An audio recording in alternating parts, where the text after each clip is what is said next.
the buttons fucking play. Okay, so hello, humanity. How you doing today? We just vibing here. I got my boy Noah. What's going on, everybody? How are you? We're just, we're gonna be answering some questions here today. So, like, I think it was like yesterday night. I don't remember. Hold up. Yeah, yesterday night, 23 hours ago, I was community post saying like if there's any Dragon Ball questions that you guys have, because I wanted to answer some. I think that'd be really cool. Cause like there's some that I probably don't know. I got 2 people today. That way, if I don't know it, you know. Yeah. Plus, also the best fan interactions that I've tended to see with all YouTubers was basically Q&As. And most of the time it ended up being awesome, really. You find out a bunch of everyone's thinking and what they want to see next. Exactly. That's what I love the most. Like, because that's like, oh yeah, that's absolutely. I don't know if you for me was what had one of the best roundtables when it came down to talking about Dragon Ball events and wrestling. They really covered a lot of it, and the best thing I had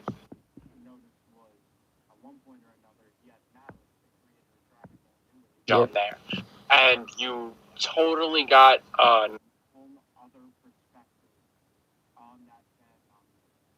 probably wouldn't have got.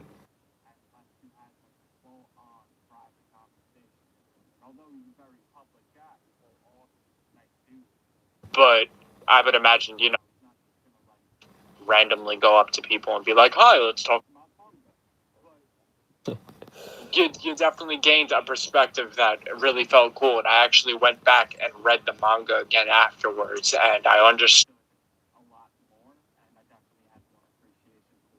Oh yeah, creator input is like literally one of the best things ever. Like I love that so much. Like even like before I became like a what if YouTuber, I'd always comment down on like other people's channels, and I would love when they'd reach. Damn, that makes me appreciate it a lot because I know what you did to get there. It's so freaking cool. Oh yeah, absolutely.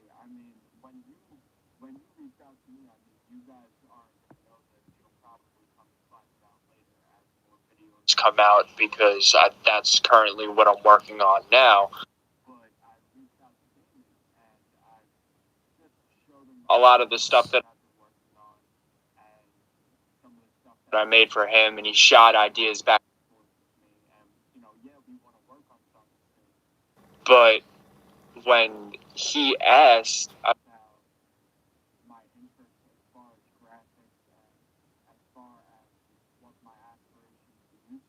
it simply just went as far as, because at the end of the day, I think that having a fan right there would be a lot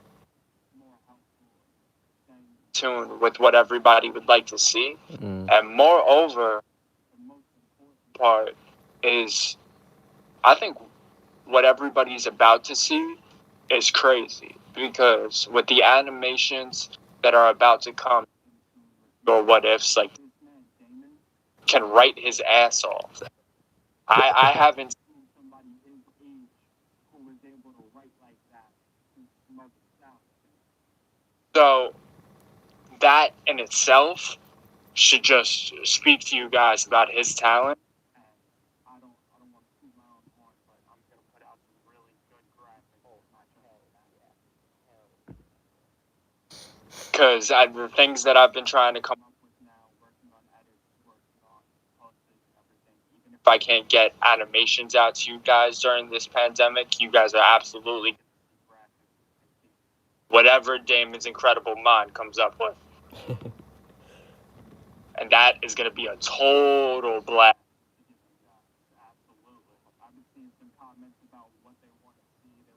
fight scenes. They want to Yep. see this. They want to see that. Well,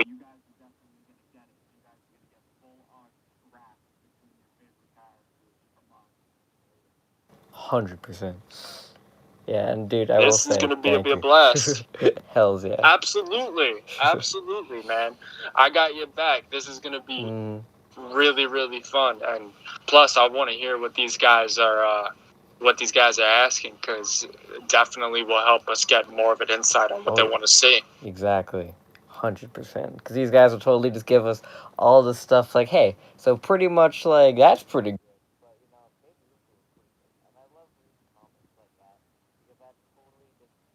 An idea of like what everybody wants to see. That way I'm not just churning out stuff just like right off the bat.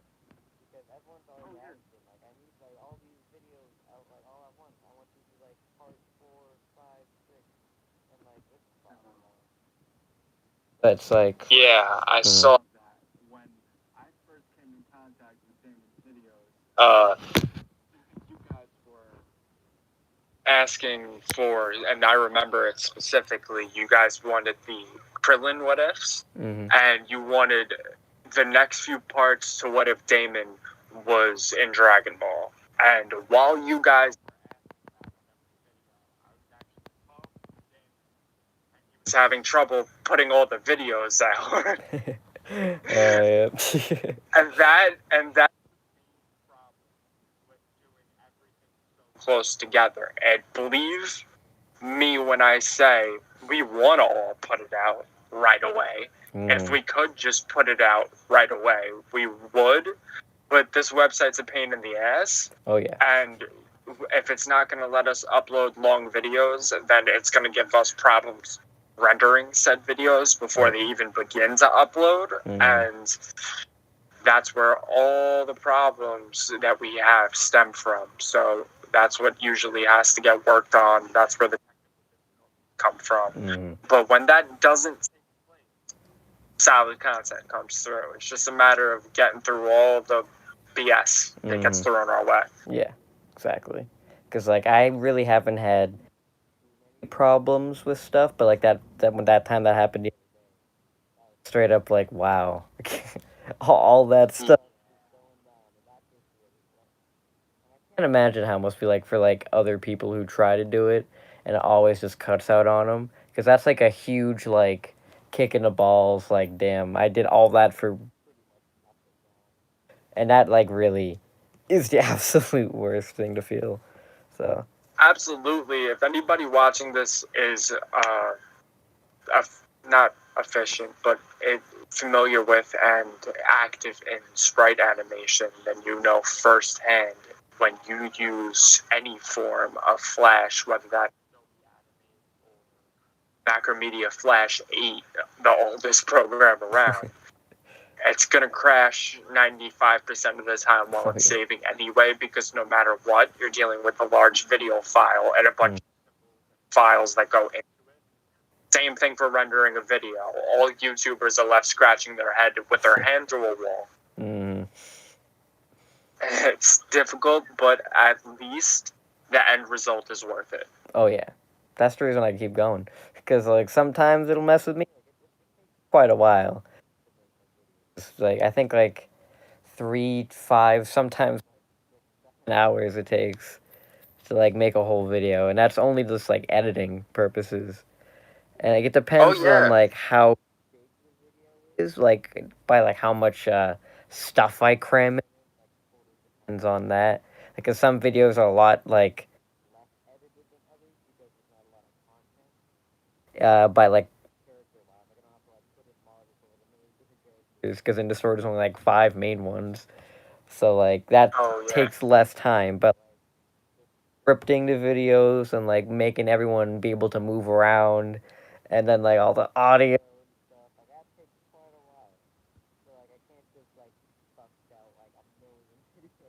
daily. And I'm pretty sure you feel the exact same way with like making the sprite animations. Like you can't just like bust out like 20 animations in just like a day. So yeah, I'll tell you what, guys. If you need collab when it comes to photos. If you need a bunch of scenes depicting stuff, I got you. I could bust that out back to back, and I could make 25 of those. But if you need an animation, that's going to take a bit. Yeah. Because that's a delicate process, and that is also dealing with a program that does not like to cooperate. And that's not just with me. That's with anybody. If you go on YouTube and you look up Xeno Animator or Sprite DBNA, or you look up, but I think it's Hughes Dojo. Yes. If you look up Rewind Rumble, Animation. Yep. Showcases for showdown fights, and then we have the people who made absolutely from top to bottom 10 out of 10 series like SSJ Random Master and Ed, Edd n Eddy Z, Yep. or Alvin Earthworm and Super Mario Bros. Z. I mean, SSJ Random Master, you guys, if you've seen Ed, Edd n Eddy Z, I guarantee you haven't seen Chaos Emerald Z, which was the series, the prologue beforehand back in the day.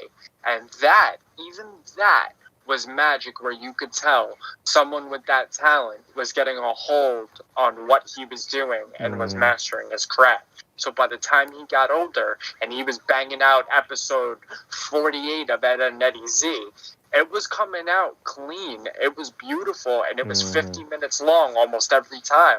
But how long was it between every episode? It was like months in between episodes. Like sometimes like a year. We would talk to him. It would be 6 months to a year between every episode.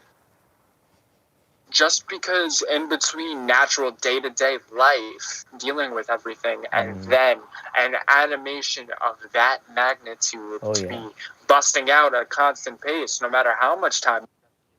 If you really want your craft to be perfect, it's going to take that long, and you're going to take however long you need. Sure, some people might be able to do that in 2 weeks. Other people are going to need a year. It's the way it is. Yeah, but some I'm people one of have those different people. talents.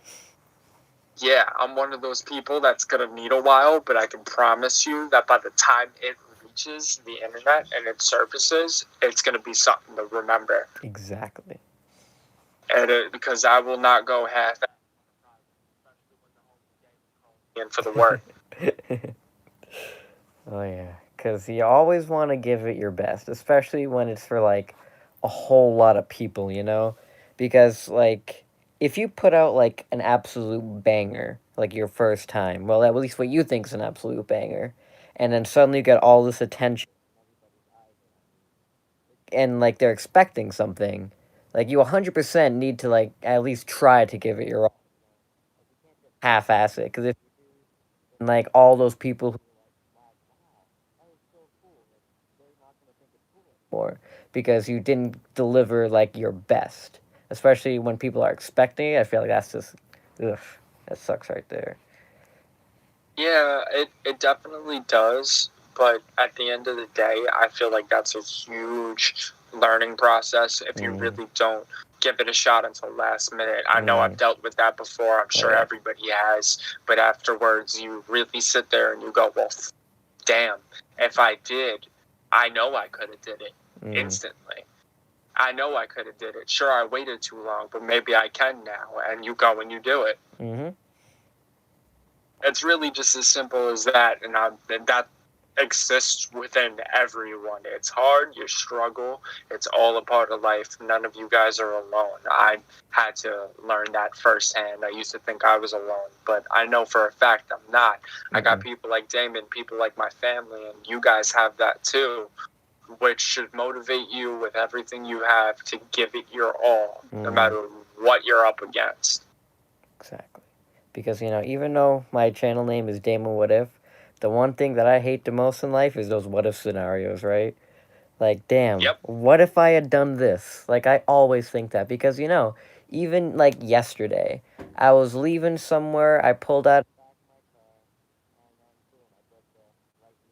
my door, and like literally all night, I was like, move my car slightly. What if I had done this? What if I had done that? Like it's pretty much that just like eats away at you, you know, and it just like you shouldn't think like that because like yeah, it happened, but you gotta like get like don't ever take everything that you have for like granted, you know, like you don't want that what if like what you really want to do and how to like better yourself, you know. So. Absolutely. I'll level with you guys as, I want my first introduction to everyone to be somewhat cool, so I'm going to share something pretty special that I don't talk about a lot. When I was younger, I have a grandfather who was around 82, 83 at the time. In my dad's room while he was at work, and my grandfather was over.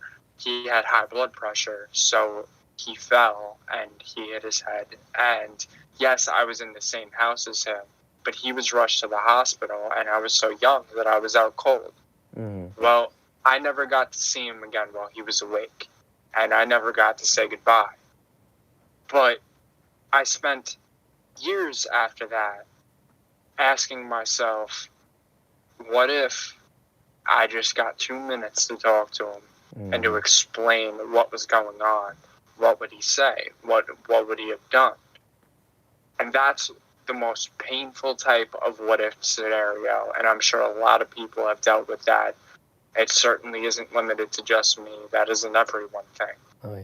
When it comes down to stuff like that, don't let that seep into your head and stick there. Because at the end of the day, you gotta know that when it's somebody that close, it's always just gonna be love. It's always just gonna be love. That's somebody who's got your back and is looking on after you to make sure that you are doing good from another plane, from another area completely. It is the most painful type of what if scenario, but it's a perfect example of don't leave any road unturned. Don't leave any path unchecked. Don't leave any corner unmarked.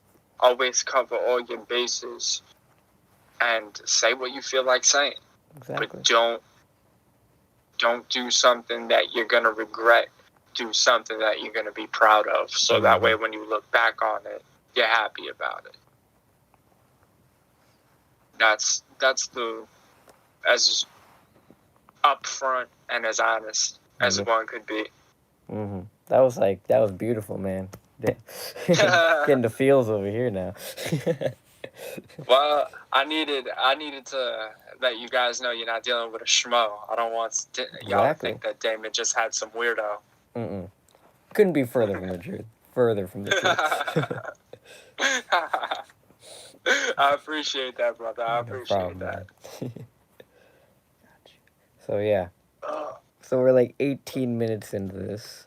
I haven't looked at any questions yet. So I mean, I'm okay with that. I got all night. We needed to garner some attention first. Exactly. I'm sure we garnered some attention.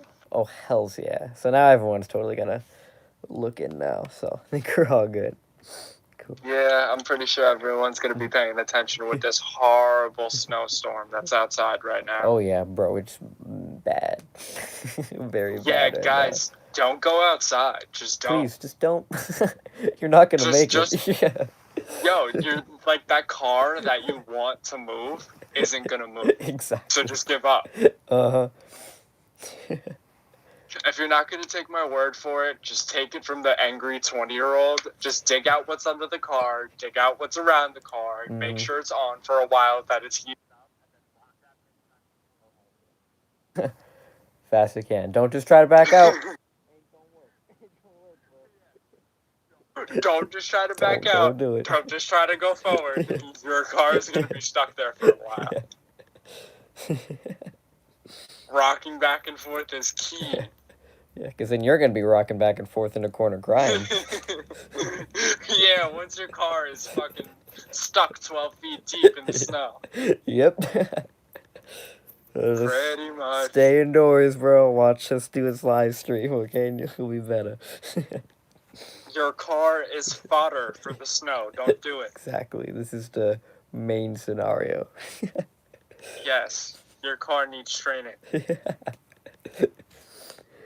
Okay, let's Lots and see. lots of training. Let's see. I think we got this. Okay. First question. How did Kami get to Earth? Well, I mean, Goku wouldn't have had a ship to get to Namek during the Namek saga for him to train if it wasn't for Kami getting there on a ship. He instantly heard that no one had a way to get to Namek in time to beat the Saiyans or Frieza there, so he gave Goku his ship, thus Bulma worked on it, and then that was sent pretty much to Namek with Goku inside of it. That's how Kami got there, with the original version of that ship. Yep. Because I think his father's name was like Katas or something like that. And there was like this huge cataclysm on Namek. And it pretty much like wiped out like everybody. And I'm pretty sure that like Kami's dad, probably because he was part of like the Dragon Clan, which are the people who make the Dragon Balls. So that hasn't been came to in my head. Like that's probably why he sent him away, because he's like, you might be something one day, so I gotta make sure you're okay. So his kind father, of similar to much, yeah. So he sent Kami off to this Earth for some reason. I don't know why he sent him to Earth, but whatever. He sent him to Earth, and then that the cataclysm almost killed all the Namekians. By that logic, I would imagine that he sent them to Earth because it was one of those similar situations with the Saiyans where they sensed that it was minimal life force, and even if there was, they were not a threat. So that way Piccolo could just kind of go on to live in peace and or conquer that planet. So, well, there you go. Yeah, same thing with the Saiyans. You're right, because all the babies, they bring them with the low power levels there first. They'd be like, all right, infiltrate first, then wipe them out. So. And every planet that they're sent to is based on their power level. Yep. Which so, is like, yeah, Piccolo wouldn't have been sent there if he wasn't strong enough. Nope. Which would have sucked for everybody on Earth. Yeah, you are not kidding. Nope. Because literally, if Kami or Piccolo, whatever, Nameless Namekian, whatever the name is, if they were never sent to Earth, Dragon Ball would not be any Dragon Balls. So. Yeah, if you guys wanted somebody revived, or if Goku wanted anyone revived, you guys would actually have to travel to Namek from the jump, and it would be a little odd if ran into his brother. Yeah, I know.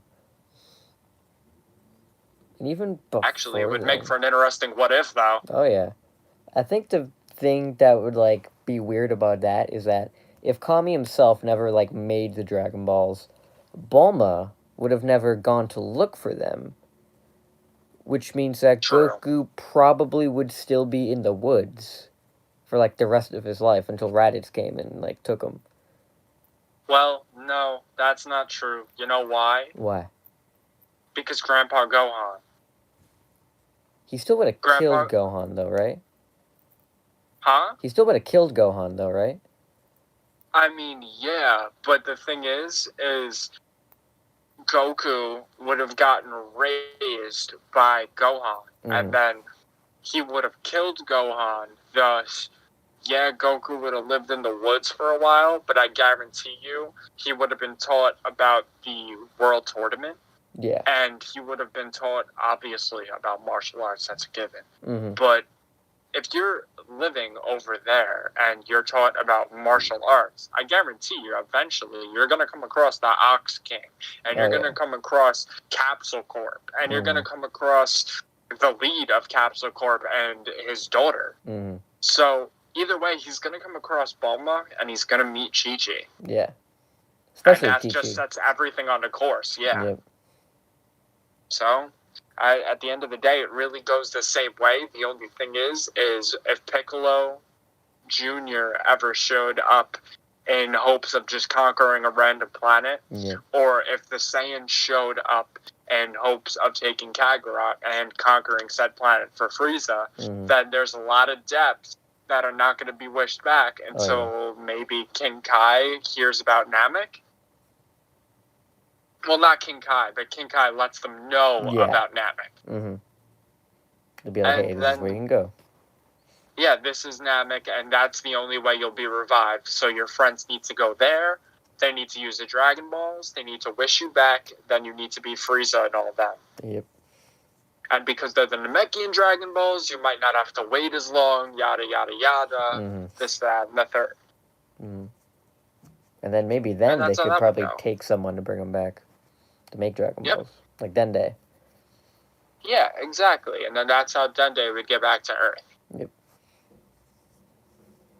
Well, there you go. We just went through a whole entire scenario there in itself. Oh, God. This is going to be... I'm excited now. This is interesting. I know, right? It's going to be great.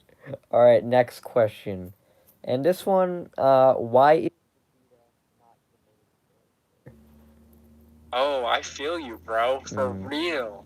For real. I know. Vegeta's my favorite, but let's look at it objectively here.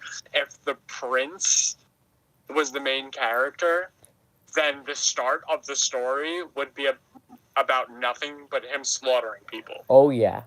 100%. Like, everyone's always coming up with that scenario, like, yo, what if Vegeta went to Earth? Well, if he went to Earth, everyone would be dead. Yeah, unless you're saying Vegeta hits his head. Yeah. But I guarantee you something, that scenario probably wouldn't have worked because Goku and Vegeta are two completely different types of people. By the time that Vegeta touches down to Earth, that baby's not going to move or let anybody touch him. Kakarot was just kind of swinging around, laughing his ass off while he kicked somebody. Like, Vegeta and Kakarot, two completely different people. Especially Goku, for that matter. Oh, 100%. Goku is a completely different animal, and by that, I mean he's an idiot. Oh, yeah. Which is good for Earth, you know? Oh, yeah, absolutely. Great for Earth, but I don't know how that would work when it comes to putting Vegeta as the main hero. Now, if we're talking current Vegeta, that's a great main character. Oh, my God, absolutely. But the thing is, you have to even him out with Goku. You can't... It's his character development from the very beginning of his story that makes Vegeta the lovable character that he is. So we can't remove that and be like, boom, main character. Let's just forget that where he came from or what he did. No, let's go...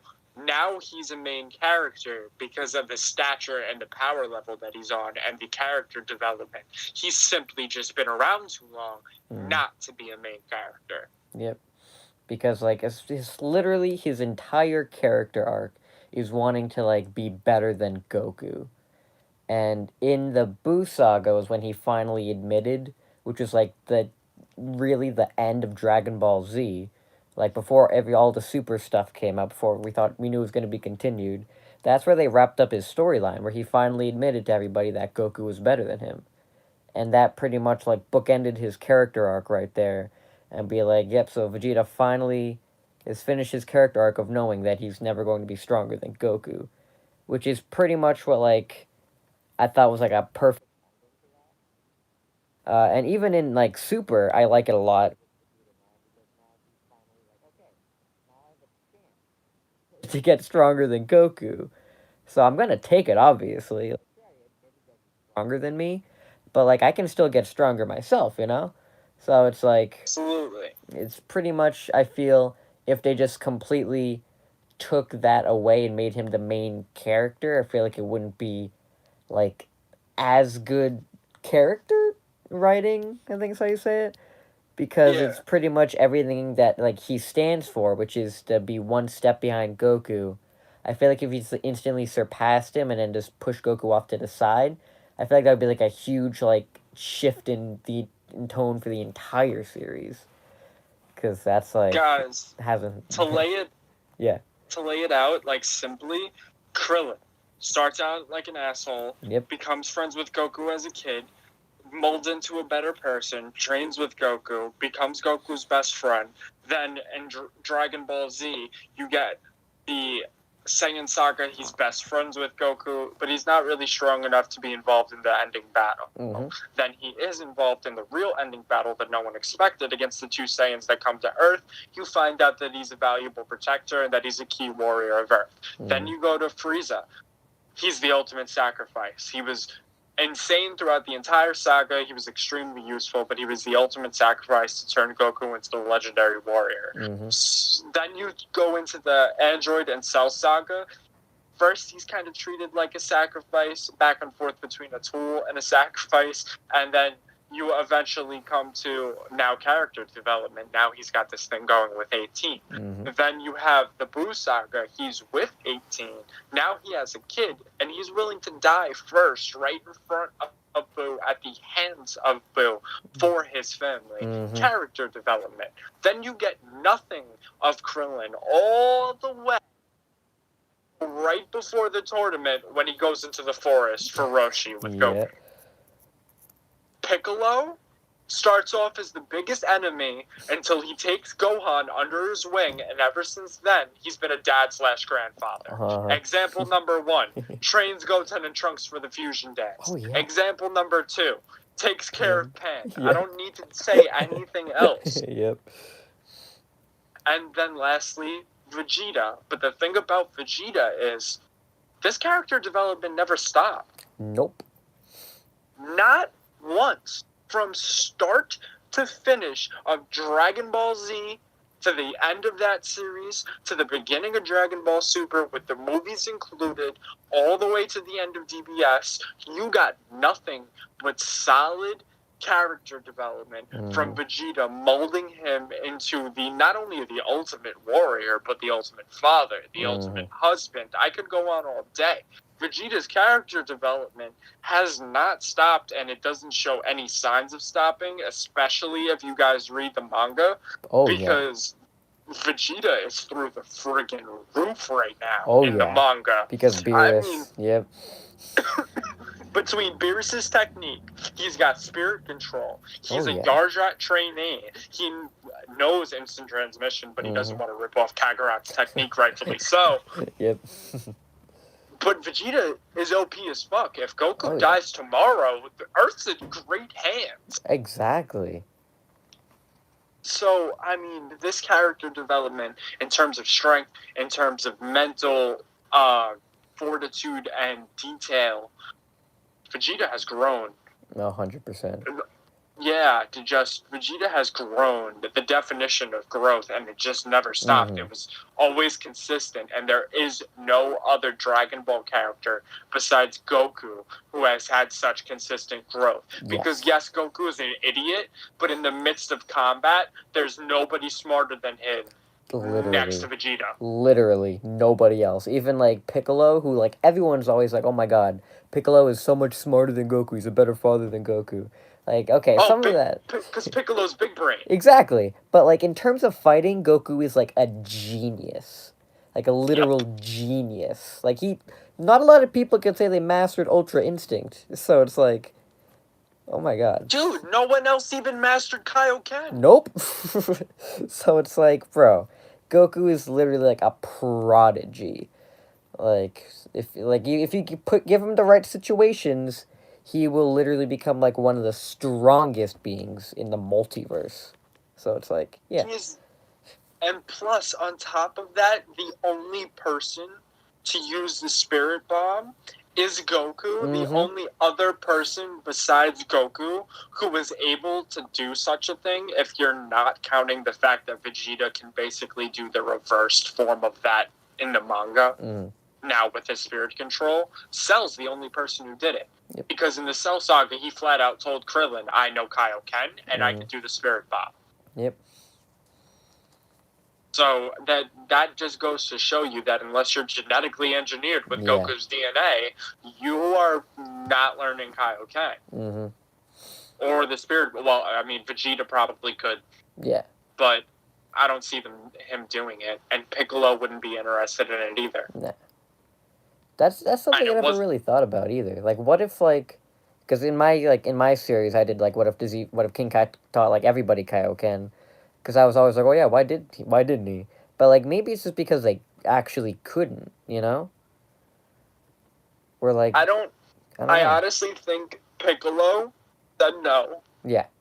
Vegeta said no. Yep.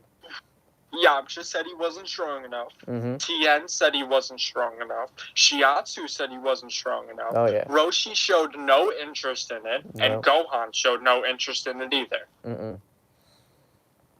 All these people have either claimed that they're not strong enough, probably, Yep. or they were interested in a completely different path to power. Oh yeah. And thus, no one else learned Kaioken. Mm-hmm. Goku is the only person right now who could handle such high levels of it, though. Yeah.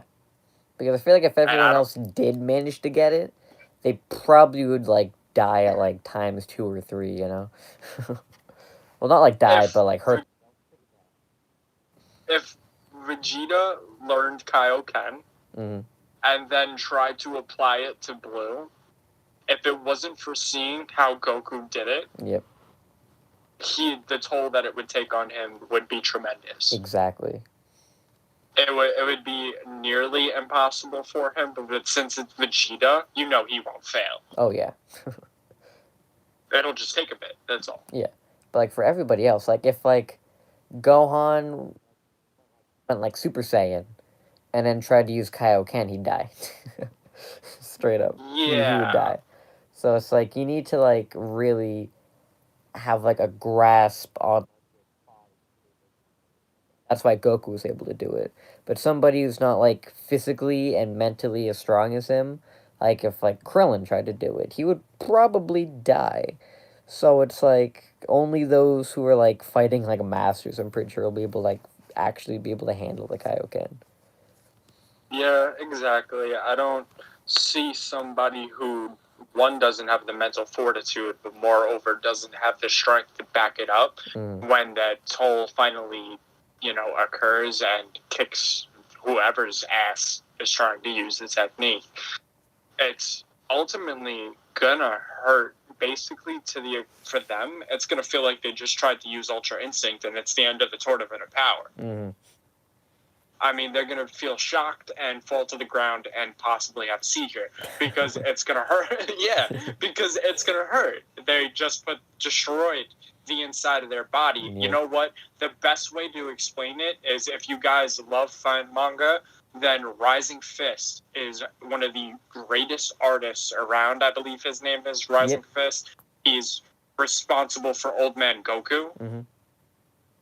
And Old Man Gohan, and multiple other old illustrations depicting their last days in life.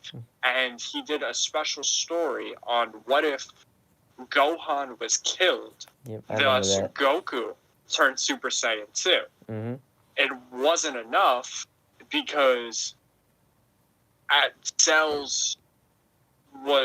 was pretty much on par with him. Yep. And as a crutch, unknowingly, he didn't know he was going to use it, but it kind of just came out. He kind of just thought of it last second while he was on death's door. Goku yelled Kaioken and activated it in Super Saiyan 2. Yep. When he activated this, he basically flat out admitted that by the time Kaioken cancels out for his body, he will be dead. Yep. And thus, every time from that point that you saw him continuously using Kaioken in that episode, it never canceled out. He just kept raising the level because he said, screw it, I'm going to die anyway. Mm-hmm. Then, of course, Gohan showed up and he turned Super Saiyan 2 and he added on because the Dragon Balls wished him back, and he ultimately helped his father kill Cell. But immediately after the blast dissipated and Cell was no more, Goku was dead. Yep. And that's accurately what would happen if somebody who has not trained themselves to use Kaioken and only has access to this technique tries to strain themselves to the point where it will literally destroy your insides and render you pretty much dead. Yep. Because that's what Kaioken like is pretty much. Like if you can't handle it, you're not gonna make it out. It is a sacrifice, health for strength. Exactly. Because I think they played Dragon Ball Z Kakarot. Because if you tried to like use Kaioken during a fight with Vegeta, your health would go down really fast.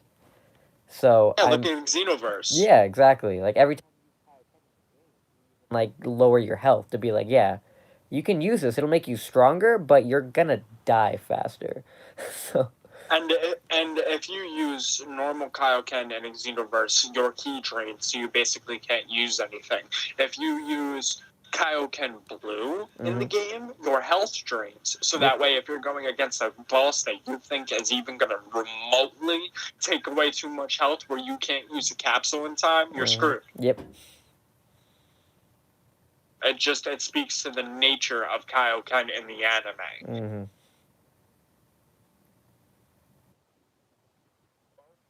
Another entire scenario we just went through. Third question. Awesome. Oh man, I'm having so much fun with this.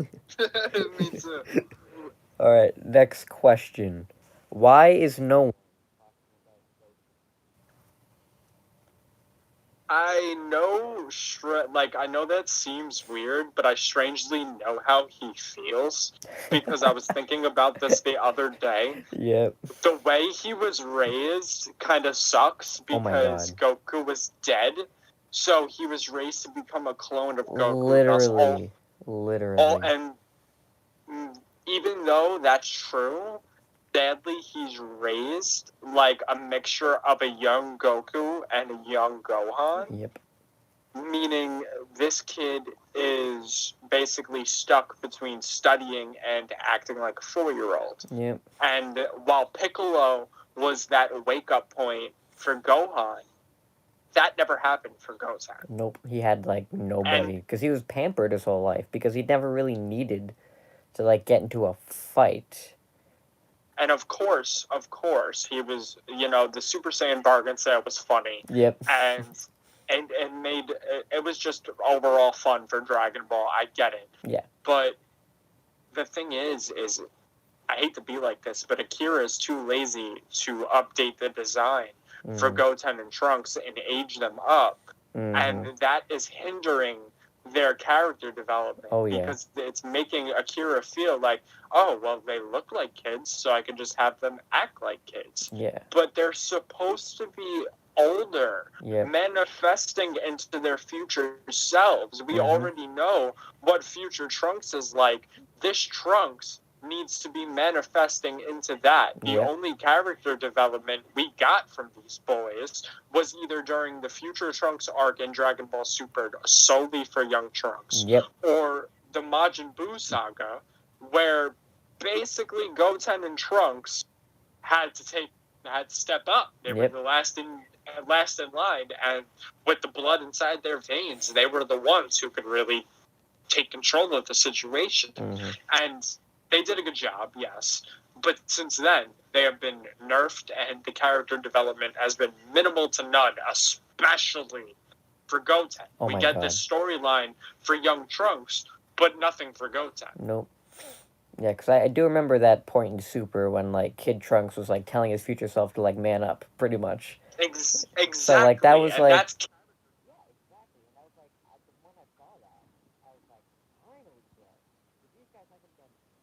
thing since like Super Boo, because like I feel like what also like development individually was Gotenks is, bro, trust me, I love Gotenks. Gotenks is like one of my favorite characters because he's just hilarious because he's pretty much like a gag character. So like I love Gotenks, but I feel like Goten and Trunks didn't become like individual people anymore because they were hindered by Gotenks. Because everybody's like, okay, so you two by yourselves are nothing. That's why they still haven't gotten Super Saiyan 2. So, like, the only reason we want you two at the fight so you can become Gotenks. Because even in Resurrection F, in the anime, Tanks showed up and, like, headbutt...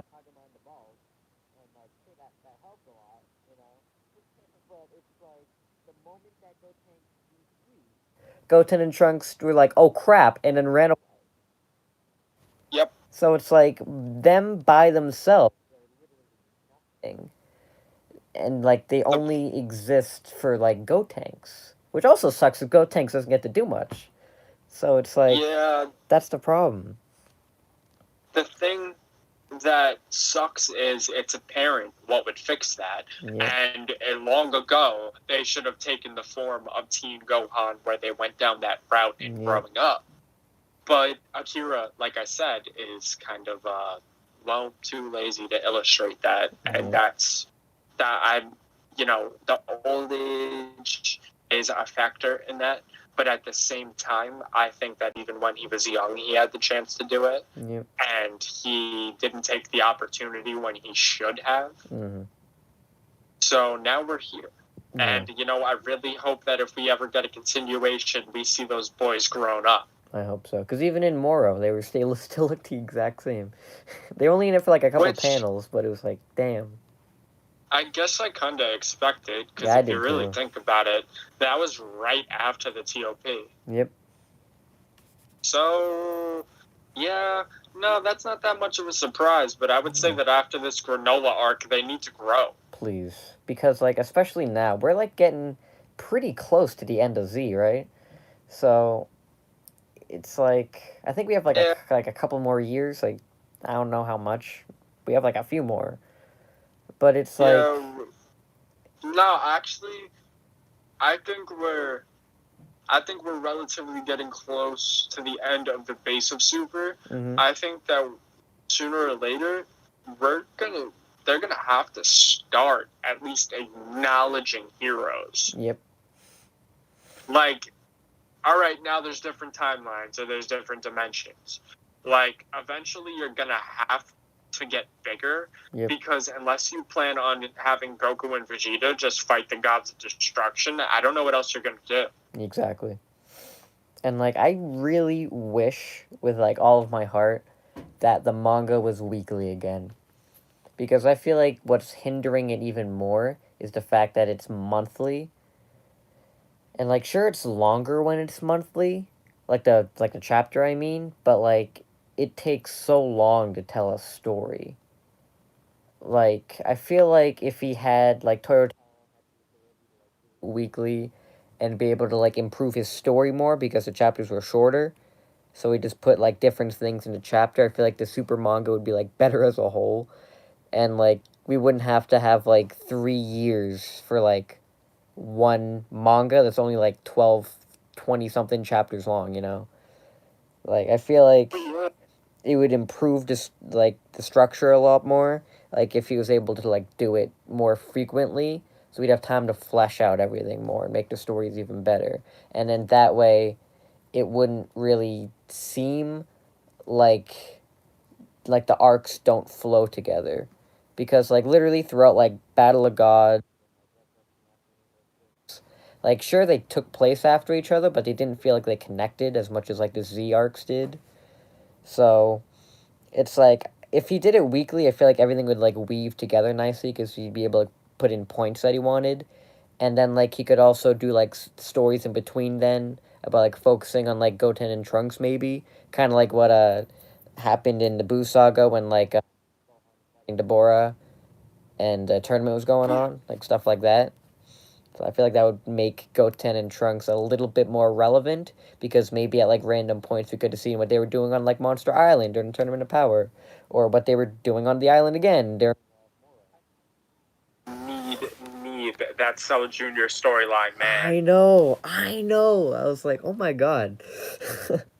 I need that Cell Jr. storyline. Like, as a Dragon Ball fan, I need to see, like, they have that playful nature of Cell.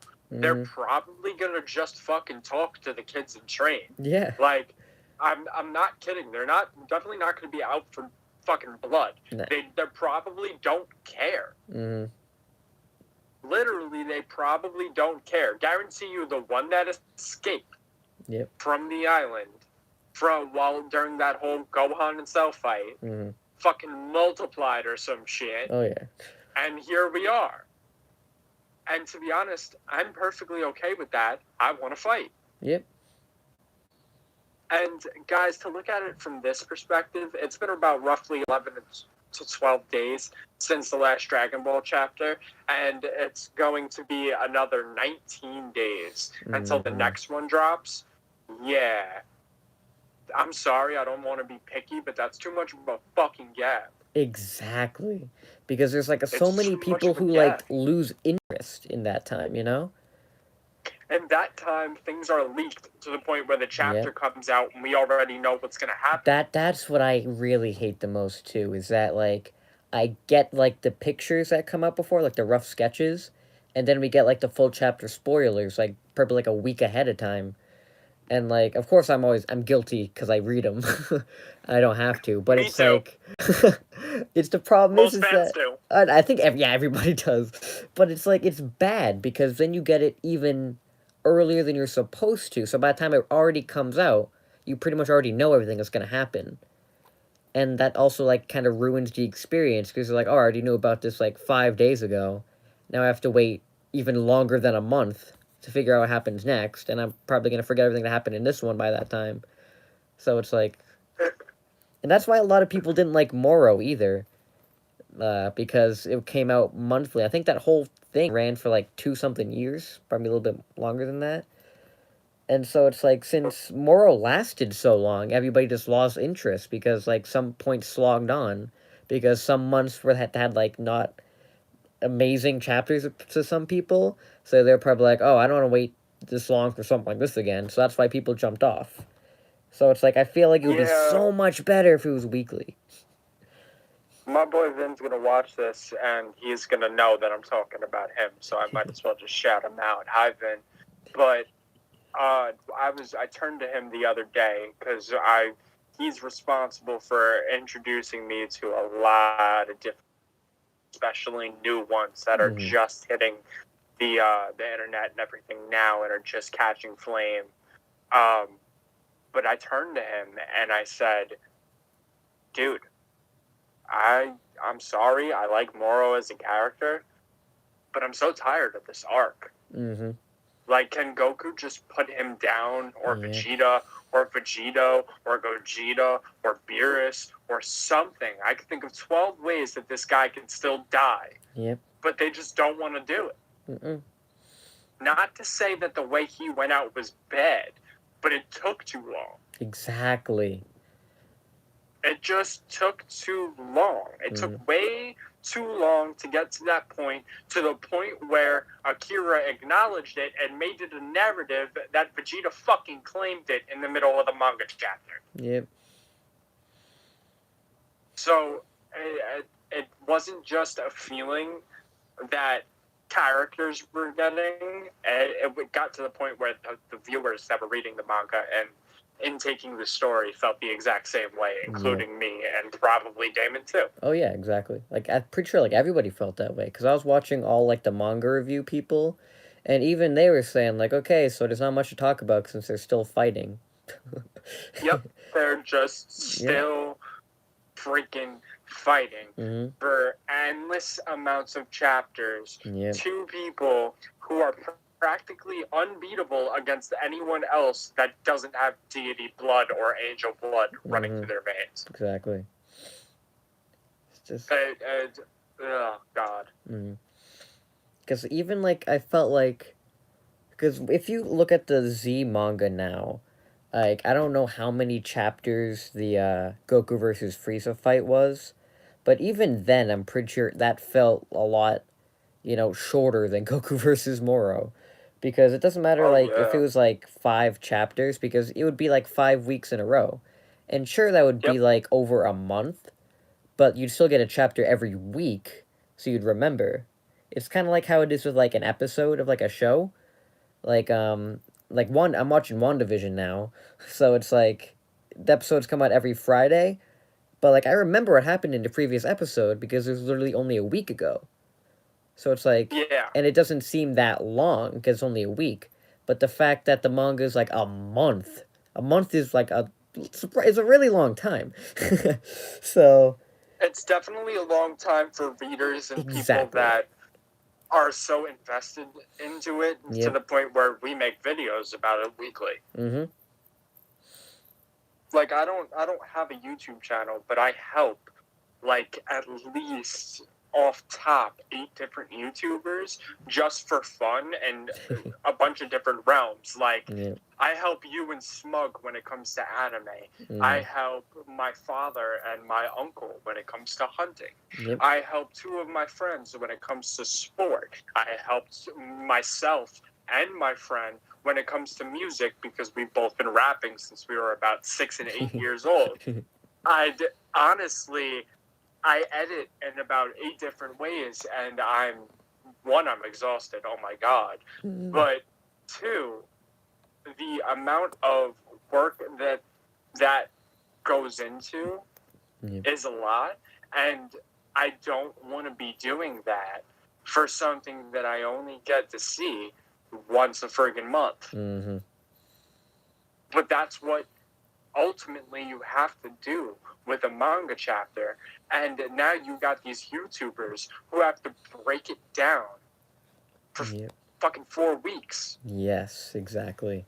Like there's like a lot of people who do that. Yep.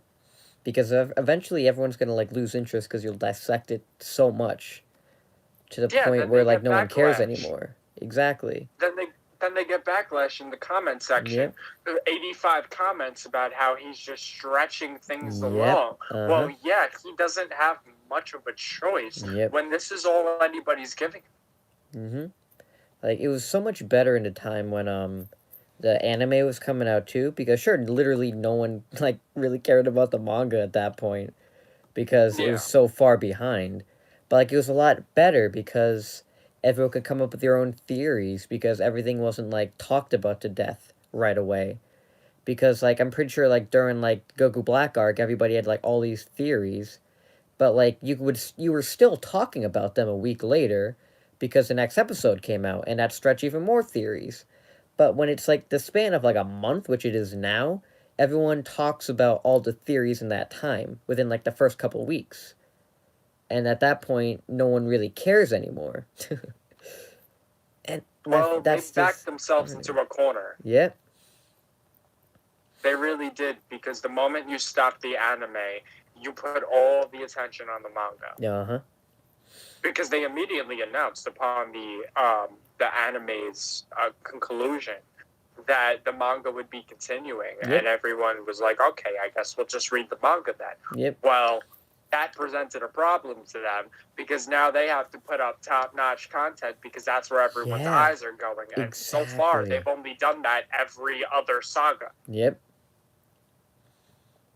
That's just the truth. And if it's not at least every other saga, then it's bits and pieces of every saga that's entertaining. Because I can think of a bunch of things off top that made fans pissed off. Nobody wanted to see Goku become a giant Susanoo. Nobody wanted to see Goku use Shadow Clone Jutsu. Or give nobody wanted Senzu Bean. Yeah. No one, and when I say no one, I mean no one wanted this fight to carry out as long as it did. Yep. Because, bro, I just wanted it to end, you know? Because especially me, as, like, a what-if YouTuber, I want to move on, you know? To, like, different arcs. Like, I hate having to stop at the Tournament of Power. Like, I hate having to stop there. And I want to move on to the end of Z, but I can't do that because Moro's not done yet. And, like, I can do the first half, but maybe it'll be written wrong because maybe something else will contradict what happened before. And, like, that's how I feel with, like, that's why I felt with, like, the Moro arc when it wasn't done yet. Because I was like, what if I, like, make this plot happen? It turns out to be really important later, you know? So it was always like, crap, I have to wait till it's done. It was just...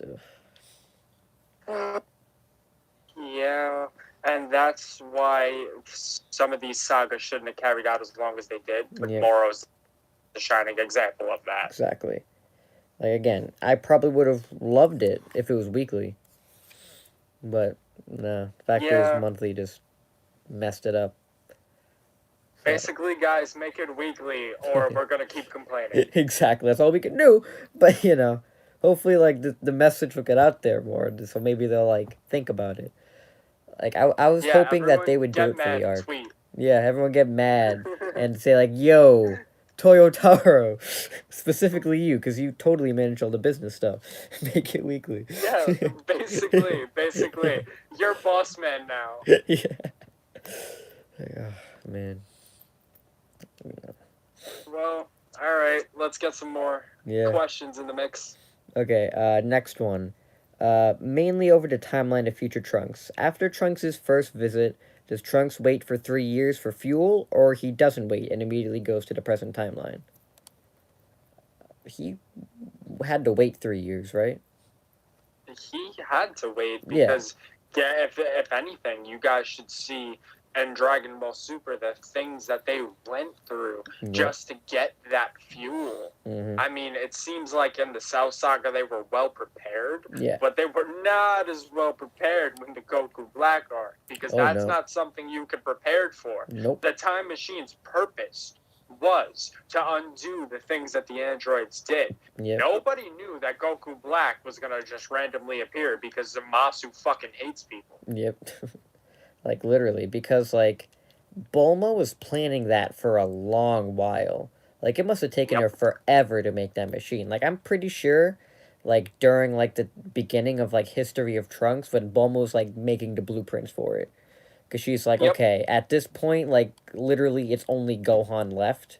Like, sure, Trunks can try, but he can't even become a Super Saiyan. So, like, at that point, Gohan was, like, literally their only hope. And Bulma was like, yeah, that's definitely not gonna freaking work. So I might as well come up with this time machine. That's, like, literally the only way I can think of us making out of this alive. So not even just making out of it alive, but at least this can create a future where this doesn't happen. Exactly. Where it can, like, save, like, millions of lives, you know? It could fix everything. Like, sure, it didn't quite work out for them, because it was, like, it's multiverse theory, which sucks, but, I mean, it still saved them, because Trunks went back in time, got stronger, killed the androids in Cell, and that literally saved the future until Goku Black came later, but for that point, that, like, saved all of them. And at that point, it still worked. Yeah, exactly. Because around, like, at this point, like, Bulma had to prepare and make everything ready. Because I think, like, 3 years after Gohan died was when, like, they finally were able to, like, get enough to be able to go back in time. And like, that's, like, a very long time to make that. So, like, it had to have taken years upon years, probably like a decade at most, maybe, to get all the fuel. Absolutely. So it's just like, it's not easy for them. It's a lot easier in the present timeline because they have a lot of resources to be able to do it faster. But, like, in the future, like, they were scarce on everything. So for when future Trunks was there, he, like, literally had to wait that 3 years to go back in time to be able to help out. So yeah, he had no choice but to wait. Yep. Because sure, he'd come back, but he can't immediately hop to, like, 3 years in the future. So yeah, absolutely. All right, I think that answered that one. Yeah, that definitely covers that to the fullest extent. Yep. All right. There's one that's like, what if Piccolo kept training?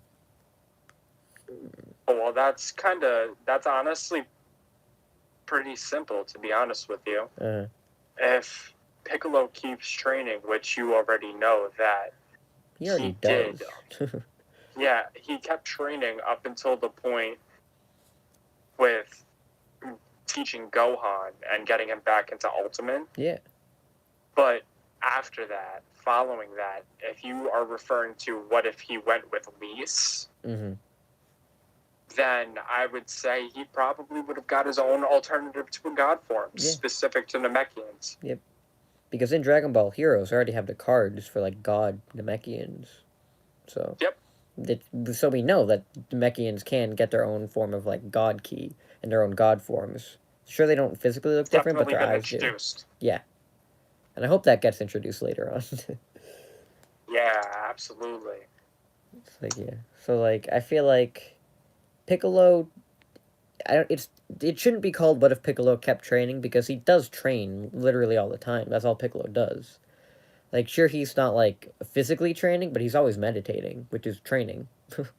So he's Pretty much. always training, but if he went off with like Whis, well, number one, Gohan would not have a babysitter for Pan, so that would suck. Exactly. That's the most important part, you know. Gohan wouldn't have his babysitter, but I feel like everything would just go easier because he would just be stronger, and everyone would die faster. So. Yep. So it wouldn't be too interesting, really. Like, yeah, it wouldn't get really anywhere, to be honest with you. Because if you have like 3 gods, especially one who's like Piccolo, it's pretty much like, yeah, so like, oh, hit, boom, he's dead. Boom, Goku Black, dead the first time he shows up. And like, oh, Moro, whatever. It's like, no stakes. Entire series fodder. pretty much. So it's like, yeah. Like, sure, a lot of people like wish Piccolo would do more, but like, if he did, then it would be boring. So it's like, what do you have to sacrifice there?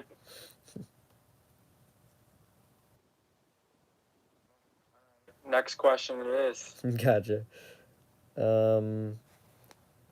Why does Universe 7 have 5 Supreme Kais? Why does, I think they meant 2.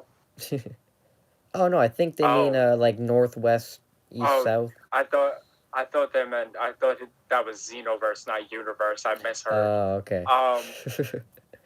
Why does it, I think that it's actually stated that our universe has the most Supreme Kais, which is why he's asking that. Mm-hmm. To be honest, the gods asked the same thing. Yeah. It was never really confirmed. No. We said it was specific to this universe, and nobody really knows why. Mm-hmm. And especially as a viewer, the only thing that I could think of is it was originally planned for all universes to be that way. Mm. But then other universes either didn't get the chance to do it or decided not to. Yeah. But Universe 7 has always been kind of very wholesome. Mm-hmm. So everyone was very together. And it would make sense that that entire race wouldn't use Patara fusion like maybe some of the other universes did to create a Kabito Kai of their own. Yeah. It was moreover they wanted a giant group, a big giant family. Yeah. But that big giant family was eventually killed by Kid Buu. Yeah. So there's no real true answer for it. No. It's just it's only specific to Universe 7. Yeah. I'm not sure, because, like, every universe, you're right, like, maybe they all just Patara fused into, like, one Supreme Kai. But, like, because Universe 7, how low are they on, like, the mortal scale? Like, I think they're, like, second to last, right? Yep, they're actually, that was exactly right. They're second to last. Yep. So, like, maybe that's why. Because maybe, like, Zeno and the Grand Priest were like, okay, your universe is, like, kind of sucks. So, like, maybe we should put more Supreme Kais for you guys. Like, yeah. That's the only thing I can really think of. Because Shin didn't voluntarily become the main Supreme Kai. Because, like... No, he did not. No, because everybody else straight up died, and he had no other choice but to become the Supreme Kai. And so, like... exactly. That's why, like, he didn't know about, like, the Potara. Like, he knew about them, but he didn't know what they could do. So, he wasn't, like, the best Supreme Kai, because he never really got appointed to it. He was literally forced to become the new Supreme Kai. Exactly.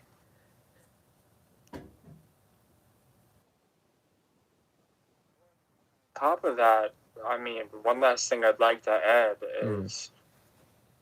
there could be more Supreme Kais for those universes. Who said that they all had to be involved? Yeah. Maybe they're just, like, chilling, drinking coffee. Like, maybe they just choose, like, their Grand Supreme Kai, you know? maybe they're not hanging out in that specific Supreme Kai's world for that universe. They could be involved with other things. That is true. Yeah. Plus, a lot of those Kais that we've seen have been around their gods. Yeah. Ours isn't. Nope. We know ours is afraid of him. Yep. So Universe Sevens is Universe Sevens is shook of each other pretty much. Yeah. One is overly powerful and doesn't want the weak one to die. Mm. The other one doesn't want the powerful one to kill him. Yeah. Which, doesn't make any sense because, exactly, it's like, Shin, bro, if he kills you, then he'll die too. So, like, you don't need to be worried. That's like bro. the only reassurance he has. Pretty much. He's probably like, yeah, he can beat the crap out of me, but he can't kill me because he'll die too. So, I think he's tired of the ass whoopings. Pretty much. Oh yeah, because even like now, he like tried to sacrifice himself so Miris, whatever how you pronounce his name, could come back. So. And Beerus flipped. Yeah, he's like, bro, what the you almost fucking killed us, dude. It's like, oh. So. My bad, yo. Yeah. So like, I'm glad that Shin's at least trying to like assert himself more. Like, I feel like he's done more in Super than in the Buu Saga, to be honest. Absolutely. So it's like, yeah, he's definitely getting up there now that the gods are now introduced. So I'm glad that he's getting in there now. But as for like the other Supreme Kais of the other universes, if there are any, they're probably like more busy to like oh, I'm gonna sit down and watch Tournament of Power. Like, no, they probably have like sectors they have to manage and stuff. Because like that's probably why the mortal levels are so high, because we have all these Supreme Kais watching over it. Well, in ours we literally have one. Yeah. So. Yeah. Most of them are probably training after the Tournament of Power. Oh yeah. Especially like Universe 9, who like died right away. So. Yeah. That was bad. Oh yeah. I would have been embarrassed. Like, we died first, really. So like, pretty sure all of them would have been embarrassed, bro. Oh yeah, even Jir in the moment he like came back like literally like not even a minute later, but he's like, "Fuck, I killed everybody, bro." Pretty much. Well, yeah. So as for that answer, not official one. We do not know because they never told us. Yeah, that was not included. Context clues. Okay. One. How powerful is the legendary form in Super? Like Kale's transformation. Legendary form. Oh. Like the Berserker, I think. Yeah, because they said it brought base Kale up to low Super Saiyan Blue levels from an attack, barely even registering the base Goku. But Broly's base was enough to mess up two Super Saiyans who had already absorbed Super Saiyan God into their base. Well, I'm going to be upfront with you guys. Like, Broly is an extremely matured version of Kale. Mm-hmm. And Broly catches on a lot quicker. Moreover, the Saiyan race in the Universe 7 is a lot more equipped for combat than Universe 6. Yep. Yes, Universe 6 has the ass pull where if you feel a tingle in your back, you can turn Super Saiyan. Ugh. But in Universe 7, which was where Broly resides, it was a giant challenge, and he had to suffer a loss for him to turn Super Saiyan. So if you look at that legendary Super Saiyan form in comparison, yes, they're a lot alike, but I think Kale, where she stands, is a slightly immatured / weakened version of Broly's rampaged Super Saiyan form, the real legendary Super Saiyan. But I mean, if Broly was to gain control temporarily the way Kale did, it would be a whole different level of power. Oh yeah, he'd be like way up there, like even way above Super Saiyan Blue, Goku, and Vegeta. Yeah, it would honestly take a Gogeta to even pose a slight threat. Exactly, because like even or at least though a Beerus. Oh yeah, 100%. Because in the Tournament of Power itself too, like sure Kale tanked like that Kamehameha from Blue Goku, like right in front, because he started this blast at her and she kept walking through it. Like that was like I can't tell if that's like bad power scaling, because like later on when Kale like gains control of that form, like Super Saiyan 2 Goku was like smacking her in the face and she was like ah. So it's like I don't know, because in her bulky state she took an attack from Blue Goku, but when she's perfected it, Super Saiyan 2 Goku could smack her around. It's like it doesn't make any sense. So it's like I don't know. Yeah, it had to be a matter of how drained they were. Yeah. Because the Tournament of Power, that in itself is a giant test of endurance. Yep. So that just kind of explains why maybe some people with powerful forms aren't packing a punch that they normally should be. That's what I thought of, like the argument for like when Goku was fighting Kefla, because a lot of people were like complaining that, oh, how come they're whooping Goku up? Like he's in his god form, he should be super strong.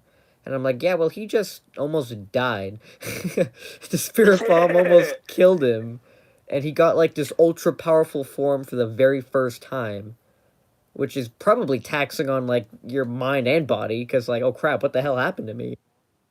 It's like you're sure he got healed a little bit by Frieza, but not like enough to like get back on like full strength. Because for the rest of the tournament, he's weak as hell. So it seems like in the Tournament of Power, if somebody from the stands yelled, then whoever was fighting could hear them. Yeah, I know. When Goku was using Ultra Instinct and got his ass knocked out, and he was lying in a crater, and Frieza snuck up on him and made it seem like he was gonna kill the shit out of him. Yeah. And scared half the world, meaning us. Yep. After he healed him, he told him that he heard the gods talking, and it's Ultra Instinct. Yep.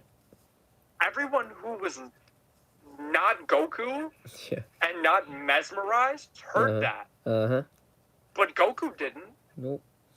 That's because he was using Ultra Instinct, and he was literally mesmerized in nothing but the fight. Because it's literally like the body takes over. So it's like, yeah. Exactly. So that's why he was so drained. Yeah. Like, that's why, because everyone, like, I do think that power scaling is a little bit more justified, because Goku was, like, exhausted to all hell. So, like, I understand why Kefla was, like, base Kefla was able to smack around God Goku. Because, number one, they're strong in general. And, like, I'm pretty sure, like, fusion is, like, literally, it boosts you back up to, like, 100%. Like, I'm pretty sure. Because, Nearly, yes. Yeah, because I remember in the Zamasu, when Merged Zamasu came out, Goku and Vegeta were, like, beating the shit out of. Like, they were, like, bad. Like, they weren't, like, crippled, but they were hurt. Every time that we've seen fusion, it healed them. Yeah, exactly. Like, they instantly fused. Like, even in Broly, like, Goku and Vegeta, they were exhausted, but the moment that they fused into Gogeta murdered Broly. Like, not literally, but, like, dominated him. Think back about how bad they got their ass kicked against Buu with Gohan absorbed. Yeah. And then they fused into Vegito, and that was that. No damage, not even a speck of dust on them. Yep, exactly. Which, by the way, guys, Vegito is my favorite fusion, because come on, can you look at me? I'm setting record. You're shy.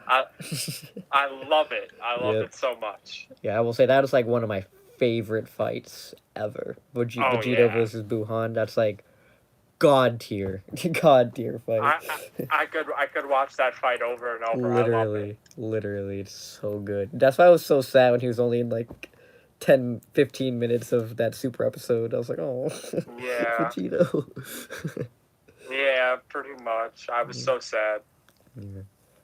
But like, yeah, so anyway, coming back on topic, Kefla, she was completely healed, since fusion pretty much is like, boom, you're back to 100%. So that's why Kefla was able to like beat up God Goku, who was exhausted, and Kefla was back to like full strength. That's why Goku needed Ultra Instinct to defeat her. So, like, that is why I think that seems so powerful. Because in the manga, freaking Ultimate Gohan beat Kefla. Yeah. So it's like, I'm thinking that Kefla is very strong, but I feel like if Goku was at like 100%, I'm pretty sure he could beat Kefla in just blue. I think. Yeah. So it's Maybe. like, that's why I think that was so strong. Because fusion is like amazingly powerful. And like, because even with Kale and Kefla, it was insanely powerful. So I feel like maybe Blue Goku would be able to like beat her in a fight. But like, I don't know about base Kefla. So. Yep. I know exactly how you feel about that. So like, I think that's why it seems that it was so powerful, because they were fighting at full strength against someone who was a lot weaker. But since he was a lot weaker at that point, that's why it seemed like they're whooping his ass, because he was exhausted. So. Yep. Yeah, I think that's why it makes it seem like they're super strong. Untalented warriors, they are. They're naturally gifted for sure, but an exhausted Goku is certainly someone that you would want to use fusion against while he's a little worn down. Yep. That way it's not like a complete like ass kick. So. Yep, pretty much. Yeah.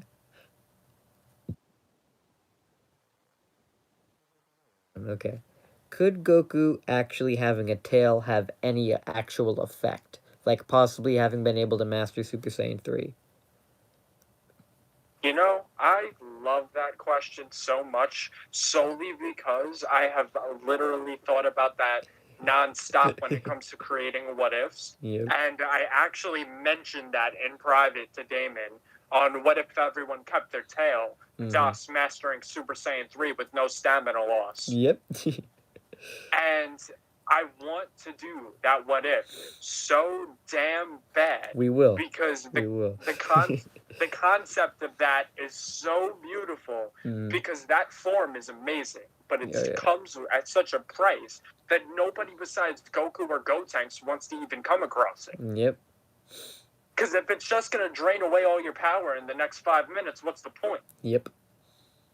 But this form, it's so perfect for characters like Future Trunks, Vegeta, for characters like Future Gohan in Heaven, training just the same way that his father did. I mean, I could go on all day. This form would come in handy even now with the stamina drain for so many characters. But the writing hasn't been introduced to make that possible. But with no stamina drain due to a tail, that doesn't even just open the door for mastery of Super Saiyan 3. If you master the Ozaru form, and you know Super Saiyan God, you may be able to apply further levels of the Super Saiyan transformation to a God form. You could have Super Saiyan 2 Blue, Super Saiyan 3 Blue. And you maybe even Super Saiyan 4. Yeah, exactly. But it hasn't introduced like that. And I think that if we do that scenario, we'll cover the absolute extent of what that would mean. Yep. Because he could probably even master like the Kaioken or something there too. Because that might help him out. At this point, there's a potential that he could stack 3 transformations. Yeah. Kaioken, Ozaru, and Blue. Yeah. Like Super Saiyan 4 Blue probably even mastered Ultra Instinct, you know? and obviously Goku's body may not be enough to handle that, but you could maybe Vegeta. Exactly, that's what I'm saying. Like, sure, he might not be able to do it, because it'll probably kill him, but, like, it can be done, though. Yes, it can be done. And Vegeta might be able to pull, or Gogeta might be able to pull it off, especially if Whis extends their fusion time. Yep, which he definitely can do, because he's Whis. Yep. So that in itself opens up a whole different door. So yeah, I think any more on that, and we'll just cover it in a what if. Yep. Totally, we totally have to do that one because there's so much more to talk about there. Oh yeah, So, yeah. absolutely. Okay, so what if you would make a what if video where Zamasu used Goku's body for good? Opposed to hating all mortals, he wants to kill all the ones that are doing wrong. And yeah, I don't know about that one. I mean, he would really have to see the light in regards to what Kawasu said. Yeah. He could, I mean, he could be a force for good. But the thing is another Goku pops up and someone's going to have a problem with it. Yep. So either way, that might start a problem either way, you know? Mm. So, yeah. I don't know. I'm That's not sure weird. either. Because I know that, like, even I'm guilty. Like, in what if Super Buu turned good? I made Gohan Black good. But I didn't just make him good just randomly. Like, he didn't just be like, oh, what I'm doing is bad. Like, no. And what I did in my scenario is that I had everyone, like, pretty much bully him into being good. Where they were like, bro, if you don't join us, we'll literally kill you. So, like, you have no choice. Like, that is. Yeah, that's pretty much what I did. Like, I didn't just make him see the light randomly. Because I feel like that is literally so unrealistic that it's, like, not even possible. Yep. Because Zamasu is literally like, I'm going to brutally murder all of these mortals. And I do not care. I hate them so much. That's the reason why he took Goku's body in the first place. So he could be powerful enough to accomplish his goal. So, like, I don't think it really makes sense if he would just take Goku's body and be like, oh, I'm just gonna go and, kill everybody. Be a and force save of everybody. good. Yeah, I mean, yeah, save everybody. It's like, that doesn't make sense for his character. Like, sure, it'd be cool to have another Goku, but also wouldn't. Because, It'd be also very awkward because that's not really Goku. Yep. And plus, that would just be, like, bad writing. Yeah. I know, you're scaring me. Yeah. Alright, I'm so scared. Let's move on to the next one. Alright, ooh, this is one I don't know a lot about, so hopefully you do. What's the deal with all the lore between Kami and Garlic Jr.? All the lore between Kami and Garlic Jr. Well, Garlic Jr. basically sent Popo and Kami into this void where he was in trouble for the way that he guarded Earth and handled the Dragon Balls. Thus, he was punished, attacked, and was almost relinquished of his throne by these former Guardian souls. Oh. And the reason why he was brought to this void to begin with was because Garlic Jr. led him there. And Kami needs to get the sacred water to turn everyone who was possessed by Garlic Jr. and his idiots that is currently running amok on Roshi's Island and beyond. Yeah. Which he can turn them back to normal with the sacred water. It's just a matter of getting through this void alive. Obviously, he does, but on the outside is the fight between Garlic Jr., who is now transformed, and the rest of the Z Fighters. And that story plays out basically in canon, how it all usually goes. The lore basically being that Kami assisted in Junior being sealed away, and he's basically the Dragon Ball's guardian, Earth's representative. Like, Goku's the warrior, but Kami's the guardian. Yeah. So, at the end of the day, he wants to take it up with both of them. And that's where the internal beef lies.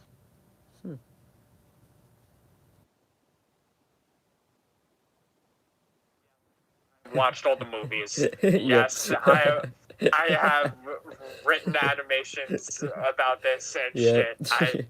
I know too much. I'm sorry. Do not apologize, bro. That's awesome. I literally didn't know about any of that, so I was like, holy crap. Yeah, no, it's one of the movies, like the original Dragon Ball Z movie. And it's honestly like, dude, you need to give it a watch. It's so fun. Piccolo's a badass in that movie. Is that a Dead Such Zone? a badass. Yes. Gotcha. Yeah. A Dead Zone may or may not be Willow. No, that's the world's strongest, I think. Oh yeah, you're right. All right, because I can never remember what Willow's movie is. Yeah, no. Because that's the only one I only watched maybe once. Yep. Because I've watched honestly, Dead Zone in that one once, so. yeah, honestly, Willow was never entertaining to me. No. I don't think he's entertaining to anybody, to be honest, because, like, literally nobody ever talks about him. Yeah, he was just not an entertaining character. Like, really? Some scientist hides in the ice and wants to take Goku's body. Congrats, join the club. I know, like, literally everybody does, so it's like, bro. Yeah, like, literally everyone. Yep. So it's like, it just, I don't know, like, Willow was always just, I feel like I like what they did in, like, Team 4-Star, where they made him funny so he could actually be memorable. Yeah, like, I like that, but, like, in the actual, like, movie itself, he literally was just, he wasn't even the bad guy until, like, the very end, because it was, what was his, Kochin, I think, was his assistant. Yeah. And, like, he was, like, the main bad guy, and he was, like a he was, like, a pre-Dr. Gero, Yep. pretty much. And that's pretty much what this whole movie was like a pre-Android arc. So, and even that was, like, stupid, because Willow was just like, hey, I'm gonna take your body now, and then Goku's like, nah, man, and he just kills him. So, it's like, okay. Yeah, that's exactly how that went. Yeah. So, it's I just don't get the point. No. Alright, serving up next. Okay, up next. Discuss magic in Dragon Ball. That is kind of tricky. Yeah. Like, there's a bunch of different types. Frieza, telekinesis. Yeah. Piccolo, also maybe a little bit of telekinesis, but mainly sealing techniques. Oh, yeah. You know, hence the Mafuba. Yeah. And plus his clothes beam. Yeah, and when it comes to Guldo, he can freeze time. Yeah. That seems magical to me. The most magic out of everyone is Roshi and Baba. Yep. Roshi honestly showed his trades in the Tournament of Power and the original Dragon Ball with all of his techniques and his wide range of techniques and different categories. So he can definitely handle and deal out a multitude of different attacks. Mm-hmm. And it's shown that he, with that little electric attack and a lot of the stuff that he does, he knows magic. Mm-hmm. And it makes sense considering his sister is Baba. Yeah. The basically right-hand woman of King Yama. Yep. So, that's... Oh. Sorry, guys. I almost forgot one of the most important magic users of the entire series. I'm an idiot. Babidi. Yep. That's what I was waiting for. Duh. My bad. Don't worry about it. But yeah, Babidi was probably the most fluent user next to those two, but I didn't think of him because we didn't really get to see him for long. No. He was around for the Boo saga, but then he got killed by Boo before Boo even really became the full-on Boo. Mm-hmm. But yeah, he was, and he's literally, I'm saying a magician is retarded, but what did they call his dad? Was it like some sorcerer or something? Yeah. And no, his dad was a warlock. Yes, the warlock Bibbidi. Yep. And to be honest with you, considering everything that entails, it makes sense that Babidi would be the most fluent magic user of all Dragon. Yeah. But the only reason I didn't count him, we didn't really get him for a while. But yes, his magic was the most flashy and was definitely the most cool. With a simple tip of a finger or a little chant, he can either unlock your potential by possessing you, or he can change the scenery and transport you and his ship wherever he pleases. What's that? That's definitely like the most in-your-face magic in the whole series, I think. Also, side notes, there is also Piccolo and his clothing beam, and Elder Kai and the ultimate potential unleashed. Yeah. Because also he's a fusion of a witch, so that makes sense.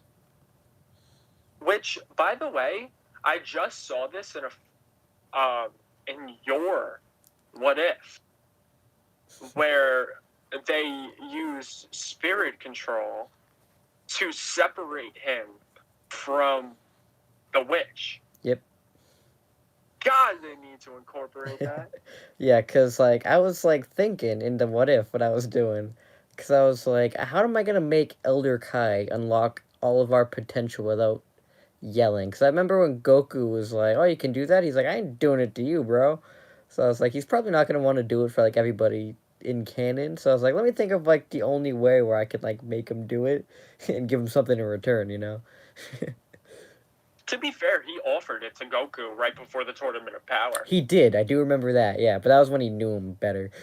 So... Yeah. So I did Can you imagine Goku with his potential unlocked? Oh my god, I wish they had done that. Like, did you see Carthu's video?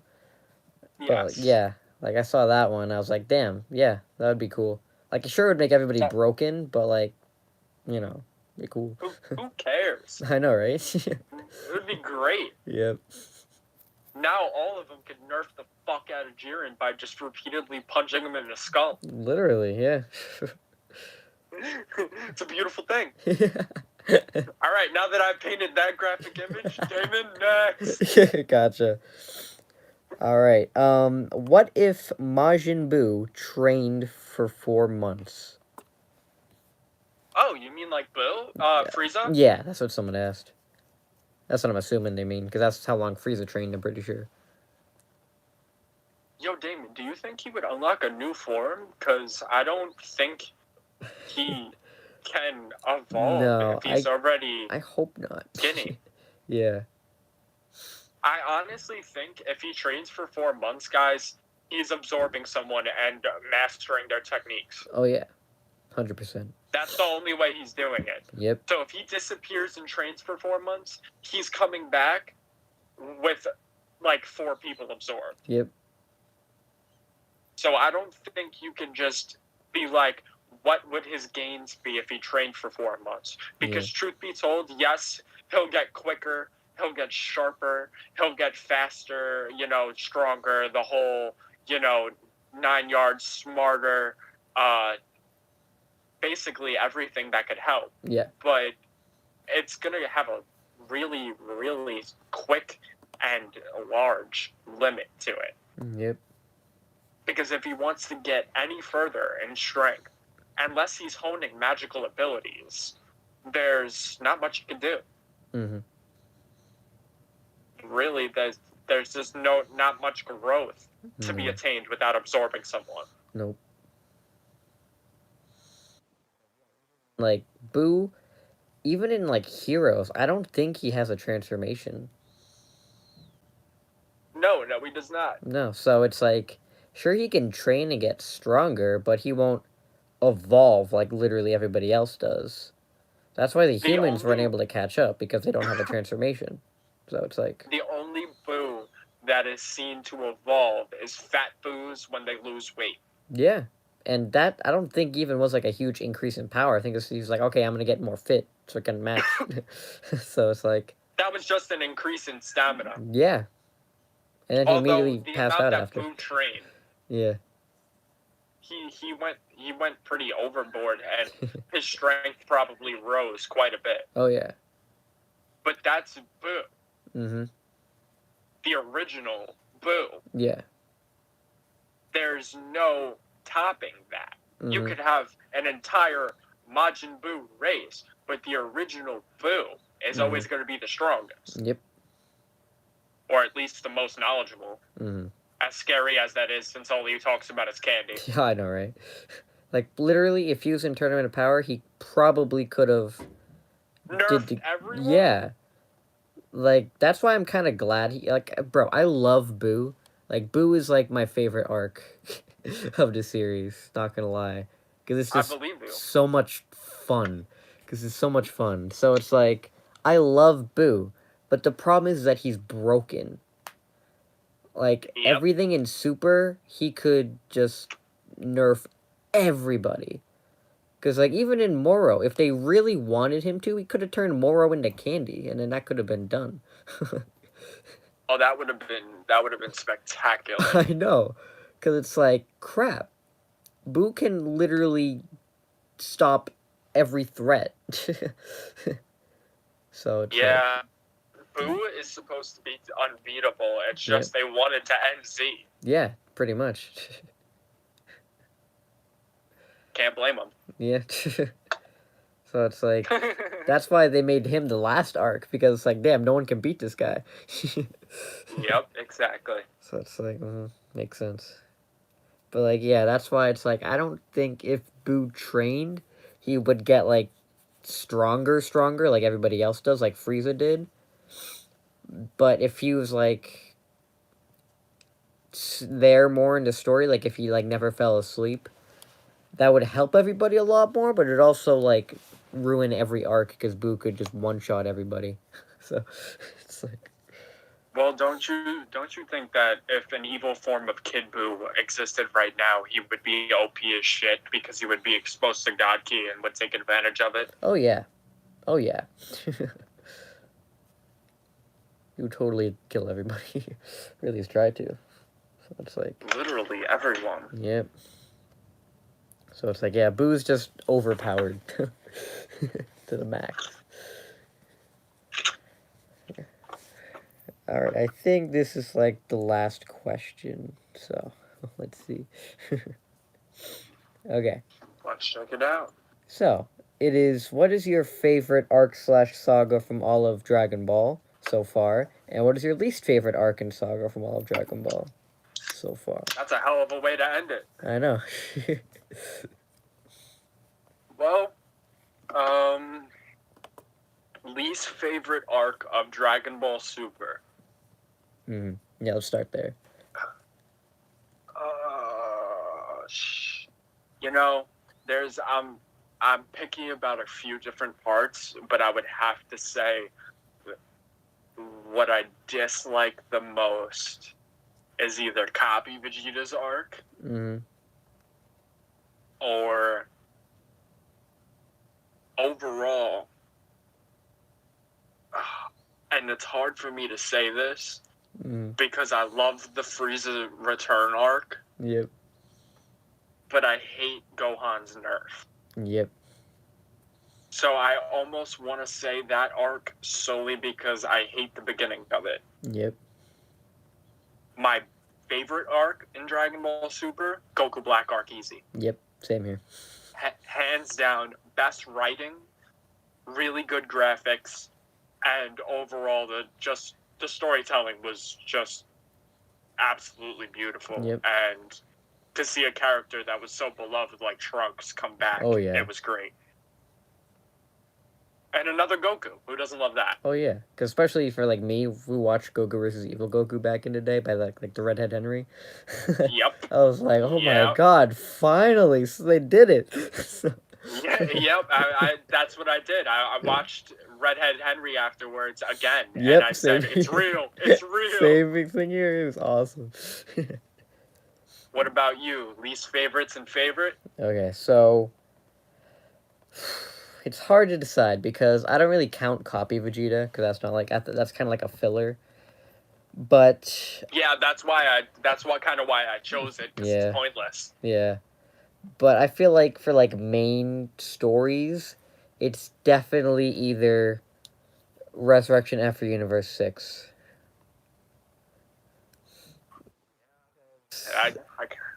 Frieza, I feel, is just easy to hate on in the anime because it's just Number one, the animation's just, oh my god. For most of Yep. it. But, like, I feel like it's just like a rehash of Goku versus Frieza from Namek, except they're trying to make it look cooler because, like, oh, they have new forms now, and it's been a long time, so I feel like that's exactly what it is. It's Goku versus Frieza, but they're gods now. Yeah, exactly. And I feel like that's just, it's not like lazy storytelling, but it's like, why only have Goku fight Frieza?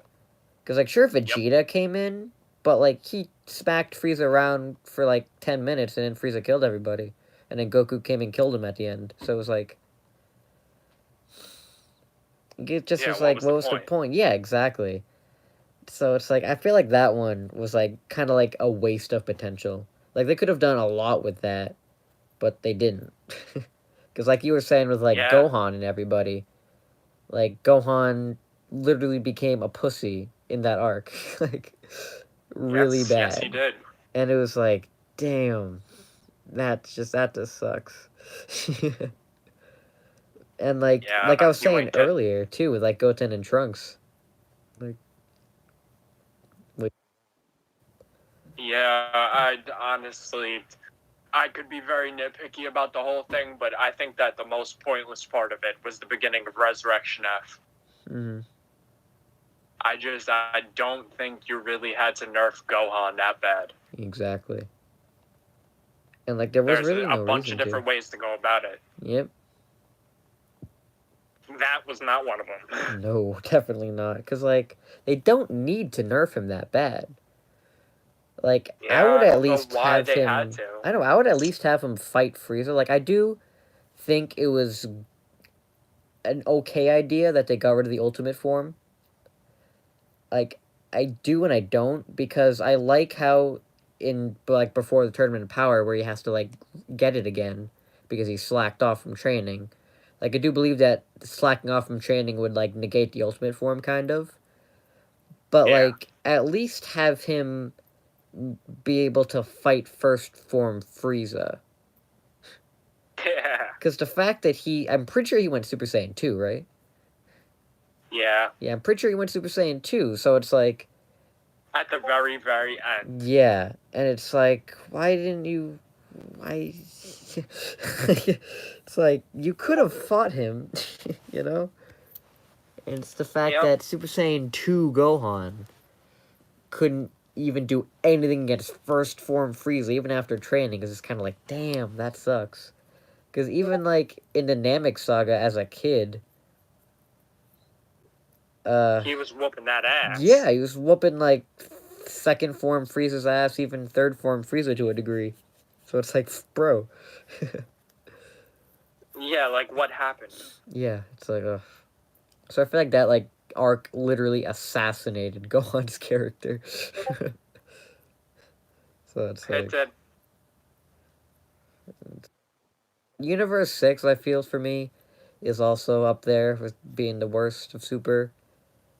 Because I liked the ending, but everything else was just so boring. Yeah. And, like, that's why, like, every time I get to my what-ifs on it, like, I'm always like, oh, fuck, I'm at the Universe 6 tournament. Like, literally every time, because I'm like, I can't make this interesting. Honestly, I could have thought of ways to make it interesting, but it can only be interesting in a what-if. Yeah. Because the original was just not interesting. No. Because, like, I feel like the main reason why I can't make it interesting is because most of the what-ifs does not change what Universe 6 is at all. So, the only thing that changes for that scenario if I'm in Universe 6 is the characters fighting in it. For Universe 7. Like, I can't change what Universe 6's fighters are for the most part, because literally everything that happened in Universe 7 doesn't affect Universe 6. So, it's like the same fights every time. And the problem is that even though I have different characters to fight, it literally is always the exact same outcome. That is honestly why, if, like, I don't want to give this out on live video, but you know what? Fuck it. I'll do it anyway. If you guys are making a what if about Universe 6 tournament against Universe 7 and you don't want it to take that same route that it always does, the only thing that you guys could really do is not only change the participants, but you finally use a participant that can actually contribute towards really changing the outcome. Yep. Sure, you can make Goku or Vegeta strong enough to win, but what if it's a completely different team? Like we're bringing, all right, Goku and Vegeta are in the hyperbolic time chamber right now. Gohan is back on Earth with Piccolo, and he's training to retain his ultimate form even further to the point where he's gonna be like Goku Blue Kaioken level, right? Yep. Just bullshitting here, just not being dead on, but just bullshitting. The representative set known in this universe, in this timeline, in this specific bullshit scenario. Broly. Yeah. Goten and Trunks may be fused because this tournament only takes a half hour. Yep. Maybe they just need to fuse right before the match. Mm-hmm. And they can count as one person, enter the tournament as Gotenks, and just fuse right before the match starts. Yeah. Boo is awake for this, so Boo can come. Uh-huh. And then who else do you want to pick out of strong fighters when you have someone like Tien, who can multiply himself and knows all of the basic combat standards? Or do you want Master Roshi, who in his buff form and possessed went blow for blow with Blue Goku? Yep. Or, lastly, do you want Android 17? Yeah, dude, Android 17 whooped Goku Blue's ass. And Android 17 would be a fire member of this team, and I guarantee you that even if Universe 7 loses to Hit, that this tournament would be so far past interesting, you wouldn't know what to do with yourself. Exactly. Because, bro, That's the only way to do it. Literally, because, like, the only thing that would... There's, like, literally two outcomes, always. Either Universe 6 wins, or they don't. And that's it. I really gotta say this, because this aggravates me. Uh-huh. Whenever someone puts someone that's not Vegeta against Kaba, yep, you guys never really give him Super Saiyan. Yep. I have 12,005 arguments for that. Explain to me how Gohan and Goku can literally go through hell together in the hyperbolic time chamber to achieve Super Saiyan and further levels beyond that. Yep. And you guys mean to tell me if another member of that warrior race went against Kaba, they're not going to teach him Super Saiyan? BS. Gohan would just be like, oh, you have to get mad. Yep. He would just flat out say it. Yep. Trunks would try to harness his inner father. And would try and go along that route. Yep. Goten would be like, well, I don't really know how I did it, but my mom made me mad. Yeah. And then we'd go down that route. And I could just go on all day. I mean, but Gohan and Goku went through hell for that. Yep. And I so totally did get Vegeta, that. which is why Vegeta taught him. Yep. But I know that Goku and Gohan were capable of doing it too, and even the boys. Yep. So there's no reason why, no matter what, Kappa shouldn't still be Super Saiyan by the time you enter the Tournament of Power. Yeah. The reason why Or even turn... No, go ahead. So the reason why I didn't have him get Super Saiyan was just for a couple of reasons. Well, number one is because the Tournament of Power, I didn't want it to take too long. So that's the reason why. Well, I didn't mean you. Oh, I know, but, like, I've done it in a few scenarios, so I'm just explaining why I've done it. So, and plus, like, I feel that they would teach it to him, like, after the tournament. Because Vegeta did it during it, because he was like, I'm going to be, like, my old self, and I'm going to really force him to, because I feel a connection with him. And I feel like everybody else wouldn't be able to get him mad like that, except maybe Goku, because he did it with Oob in, like, Z. Like, he made him mad when he really wanted to, so he could see his power. But, like, I don't know about anybody else, so... Picture Ultimate Gohan's cocky ass Yeah, I know. against Kabuto. Honestly, yeah. Like, I could just see him get knocked back and go, "What's wrong?" That's all. Yeah. What's wrong, retard? Yeah, like, literally. That's what he said. It would be great. I know. Yeah.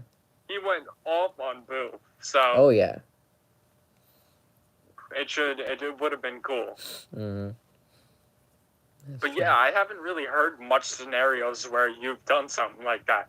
But I've definitely seen like 25 of them on YouTube. Yeah. Like all together. Yep.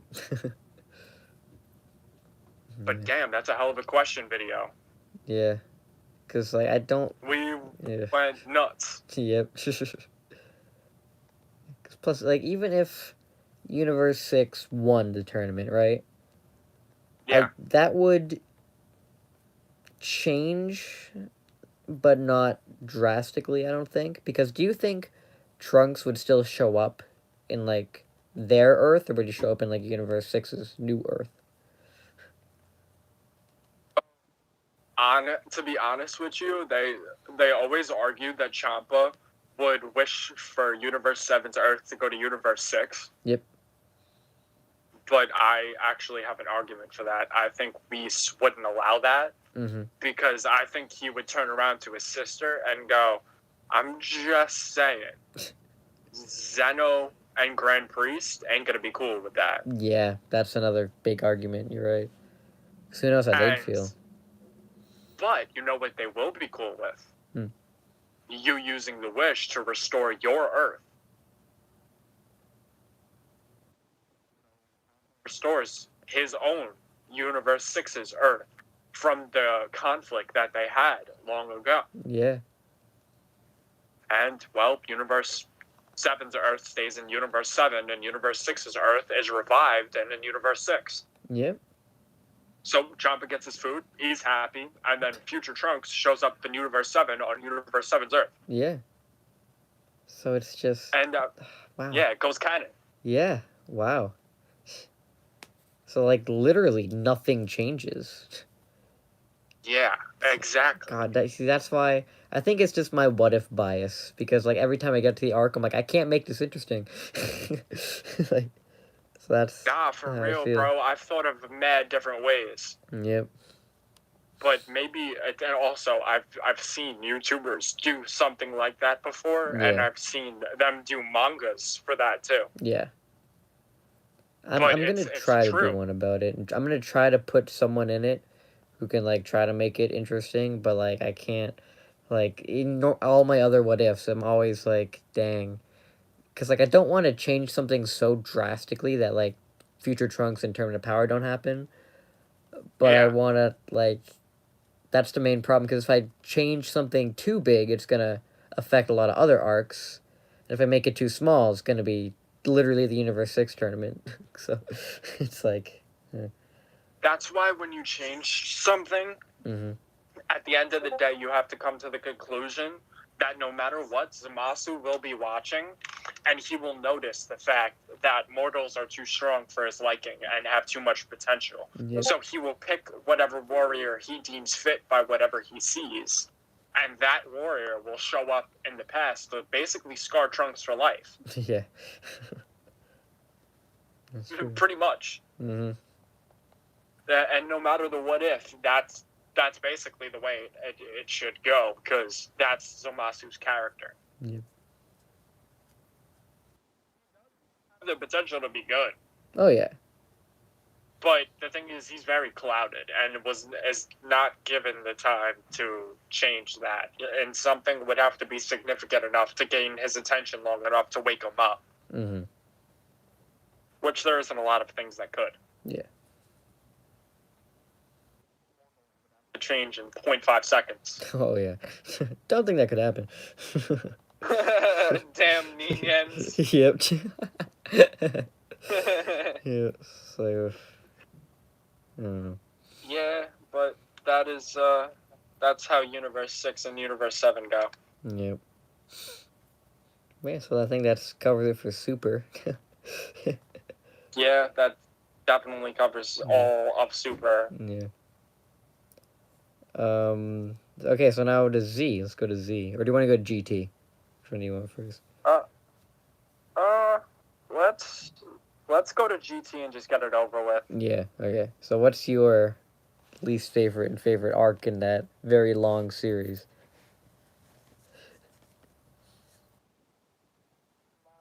My least favorite arc in GT, and I don't want to catch shit for this, but it's basically that whole time where Goku, Pen, and Trunks go on that ship Yep. and just fucking sail around for no reason. Yep. Yeah, the Grand Tour, if you will, was annoying. Oh yeah. So that's really what I hate. That Grand Tour arc, if you will, annoys the crap out of me. Yep. My favorite arc, easily, the Shadow Dragons. Mm-hmm. Can't get much better than the fact that the Dragon Balls were used and over-relied on so much to the point where negative energy was released, thus creating negative warriors for each Dragon Ball embedded into their chest, and they all fight and ravage Earth. Which I think is awesome. Like, that's like an amazing concept. It's like, damn. Yep. In my opinion, it's the only thing they did right. Yeah, really. Because I did really like Baby, but like towards the end he became just a stereotypical bad guy. Which is like, because all he wanted was revenge on the Saiyans, and like, yeah, obviously, but like the fact that he starts attacking everybody else, it's like, bro, you were only why, you know? Yeah. Because it just speaks to his desire for destruction. Yeah. It's like, but that wasn't what he was programmed to be. He was programmed to, like, kill all Saiyans and avenge the Tuffles.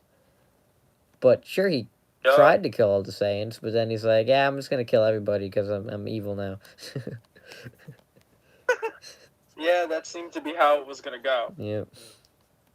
I was like, damn. Okay. So how about your favorites for GT? Yeah. So I totally agree with you for the Grand Tour. I hated it. And, like, I feel like the worst thing about GT was turning Goku into a kid. Like, I hated that. I hated that. Cause, like, sure, it was cool to see, like, Super Saiyan Kid Goku and Super Saiyan 3 Kid Goku. Like, I thought that was really cool.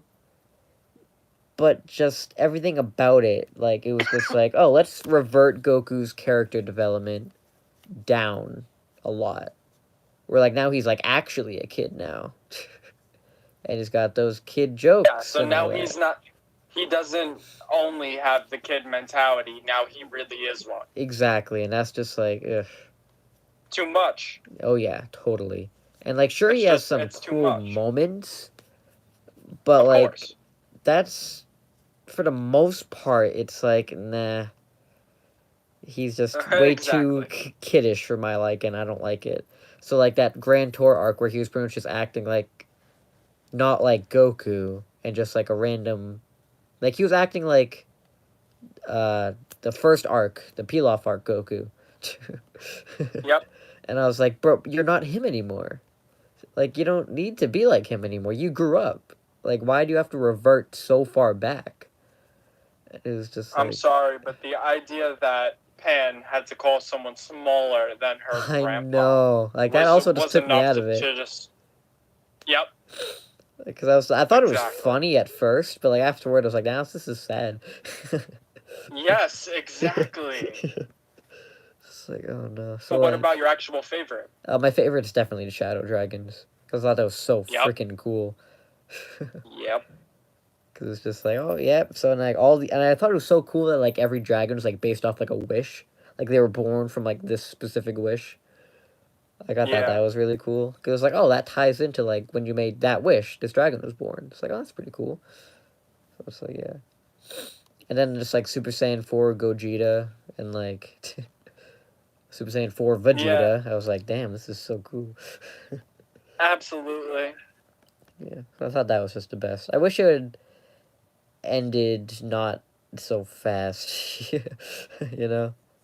Yeah, you and me both, bro. Because I felt like GT had a lot more stories to tell. At least on the bright side, since we realized early on that there was no true direction, that it quit while it was ahead.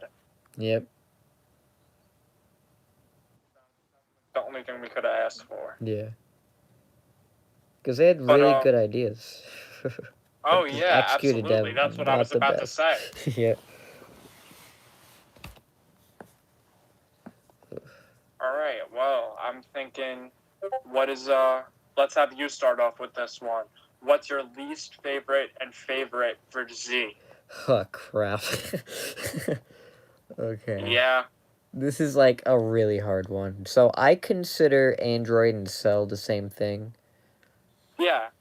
So like there's Saiyan, Frieza, Cell, and Boo for me. Those are the only 4 ones. Like I don't have like Ginyu or Great Tail Man. Because they're all one. So having to pick a least favorite, it's just like, oh crap. But for me, I feel like Z, each arc got better than the last. That's how I felt. I feel that. So this is extremely controversial, but I think the Saiyan arc is my least favorite in Z. You know, I could understand it. Yeah, because it's like, I don't know. Like, I feel like not a lot, like a lot happened. A lot happened in Saiyan arc, obviously. A lot happened. But like, compared to like everything else, like this felt very like small scale, you know? Like, I don't know how to explain it, but, like, everything in the Saiyan arc just feels so small scale when you know about everything that happens later. Where it's, like... Because in the Saiyan arc, sure, like, literally everybody dies. But, like, I never felt like everybody was, like, in peril. Like, I don't know how to describe that. Because, like, sure, like, the Dragon Balls were gone. And, like, it was literally only Goku, Gohan, and Krillin and Yajirobe facing off against Vegeta. But, like, I always felt like Goku, like, they could win if they all worked together. So I feel like for me, it was just like, I always knew that they were gonna win. But for, like, Frieza, I thought, like, everyone was gonna die. Because, like, literally nobody was left. Like, even when they all worked together, they couldn't do crap to Frieza. So I was like, oh my god, like, I feel the stakes on this one. So, like... Yeah, when it came to Frieza, you knew what was going on. Exactly. Like... My least favorite in Z.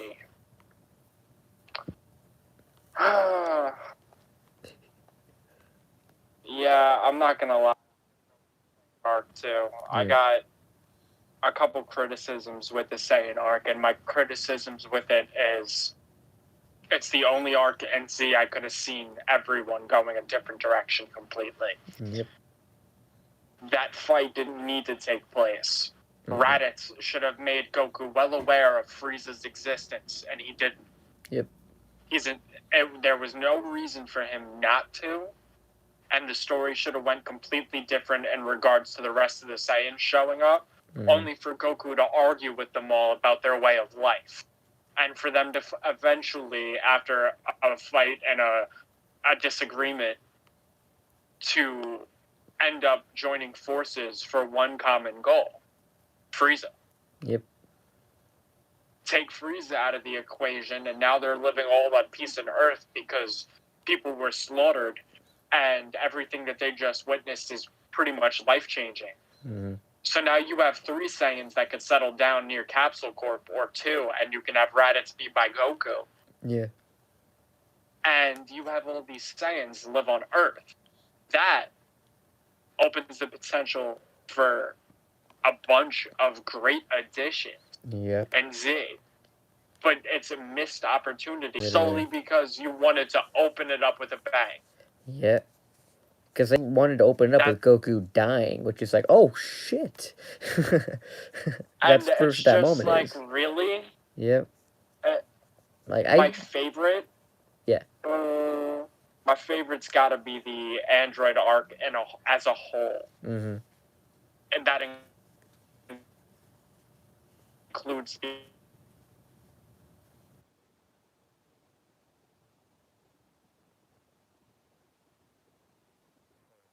Out there.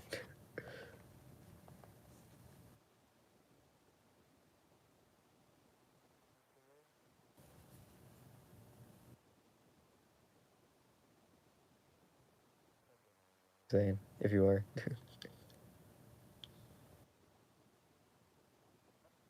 quiet. Okay, you there now? Yeah. Okay, cool. You cut out, and I was like, oh crap, where'd it go? Nah, I'm here. I'm chilling. Okay, good. Alright, so what you were talking about, Frieza. Oh, no, Android. Talking about the androids, how your favorite. Oh yeah, my favorite saga is the entirety of the Android arc, which includes Future Trunks, which includes Cell's arc, Yep. pretty much all of it to a whole 9 yards. To a T was the perfect arc for me. Mm-hmm.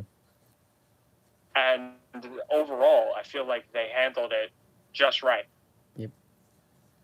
When it came down to Cell's management of his understanding of timelines and him barely understanding that he was merely just scratching the surface, it was perfect. Everything about it was perfect. Mm-hmm. And that's what really made me enjoy it. Yeah. So yeah, that's definitely my favorite. Mm-hmm. Sorry for the brief cutout. Oh, not say it. It's totally okay, bro. Not your fault. Yeah. A little bit of a snowstorm everywhere. Oh yeah, exactly. So I got a super chat. Thank you, lag. Awesome. Cool. So yeah, you already know my favorite is Boo. Yep. Like, so Hands down. everybody, not everybody, but there's a lot of people who are like, they don't like the Boo arc because it's the worst written. And I can agree that the story is kind of all over the place because they bounce from like one idea to the other a lot. Yeah. And they really do. But like, I don't know why, but to me it seems so seamless. Which is weird. A lot of the time it was, but there was a couple different instances where it really wasn't, and we just let it slide. Oh yeah. Like probably just because we liked what we were seeing. Exactly. That's the problem because like the problem is that it's bad, but like what they're doing is amazing. So I love it so much. Or they get distracted by how cool it is. And I was like, oh crap. So it's like ugh. Yep. And I feel like the two major failures of Boo is Gohan. Both instances was Gohan. Because it's like the problem was when he was in like high school, they ruined a high school aspect. Well, they didn't ruin it, but like they just completely ignored it. Like they were like, "Okay, Gohan, you're the main character now. Never mind." No, you're not. And then for Mystic Gohan, same thing. Oh, you're back. You're the main character. Nope. Goku's back. Sorry. It's like, bro, poor Gohan. Yep. Like that was just the worst part about the Buu saga, and the fact that like Gohan didn't learn anything from Cell by being cocky. Like, sure, Gohan was badass when he was fighting Super Buu because he was such a dick, which made it awesome. Exactly. But like the fact that he was just so cocky, and he's like, "Yeah, I can win this." Where I was like, "Bro, that's literally why your dad died last time against Cell." Yeah. So I was like, "Bro, stop." But like, those like my only two big things with the Buu arc that I did not like at all was just how they handled Gohan. But everything else is just really cool. Like I feel like everything, like Buu is like, oh my, I love Buu so much. he's the best. So it's like, cause he's just so cool with everything he can do. Like everything he can do is like so cool. So it's like, It just distracts me Boo, from the kill you. writing. The what? Yeah, Boo is, Yeah. I said, me, Boo, kill you. Yeah, exactly. Like, he was just so freaking funny. He's just, bro. He was a literal giant baby. My favorite is Kid Boo going to Otherworld and going, ha, don't Yeah. go. That was fun. That is definitely my favorite. Yeah. It's just like, I don't know, I really 10 out of 10. I love Boo arc. Well, 9.5 out of 10. That point 5 is Gohan. That 0.5 is Gohan. Yep. Sounds about right. Oh yeah. Okay, now the final arc, final series, the original Dragon Ball. Oh shit. That's unexpected, but least favorite is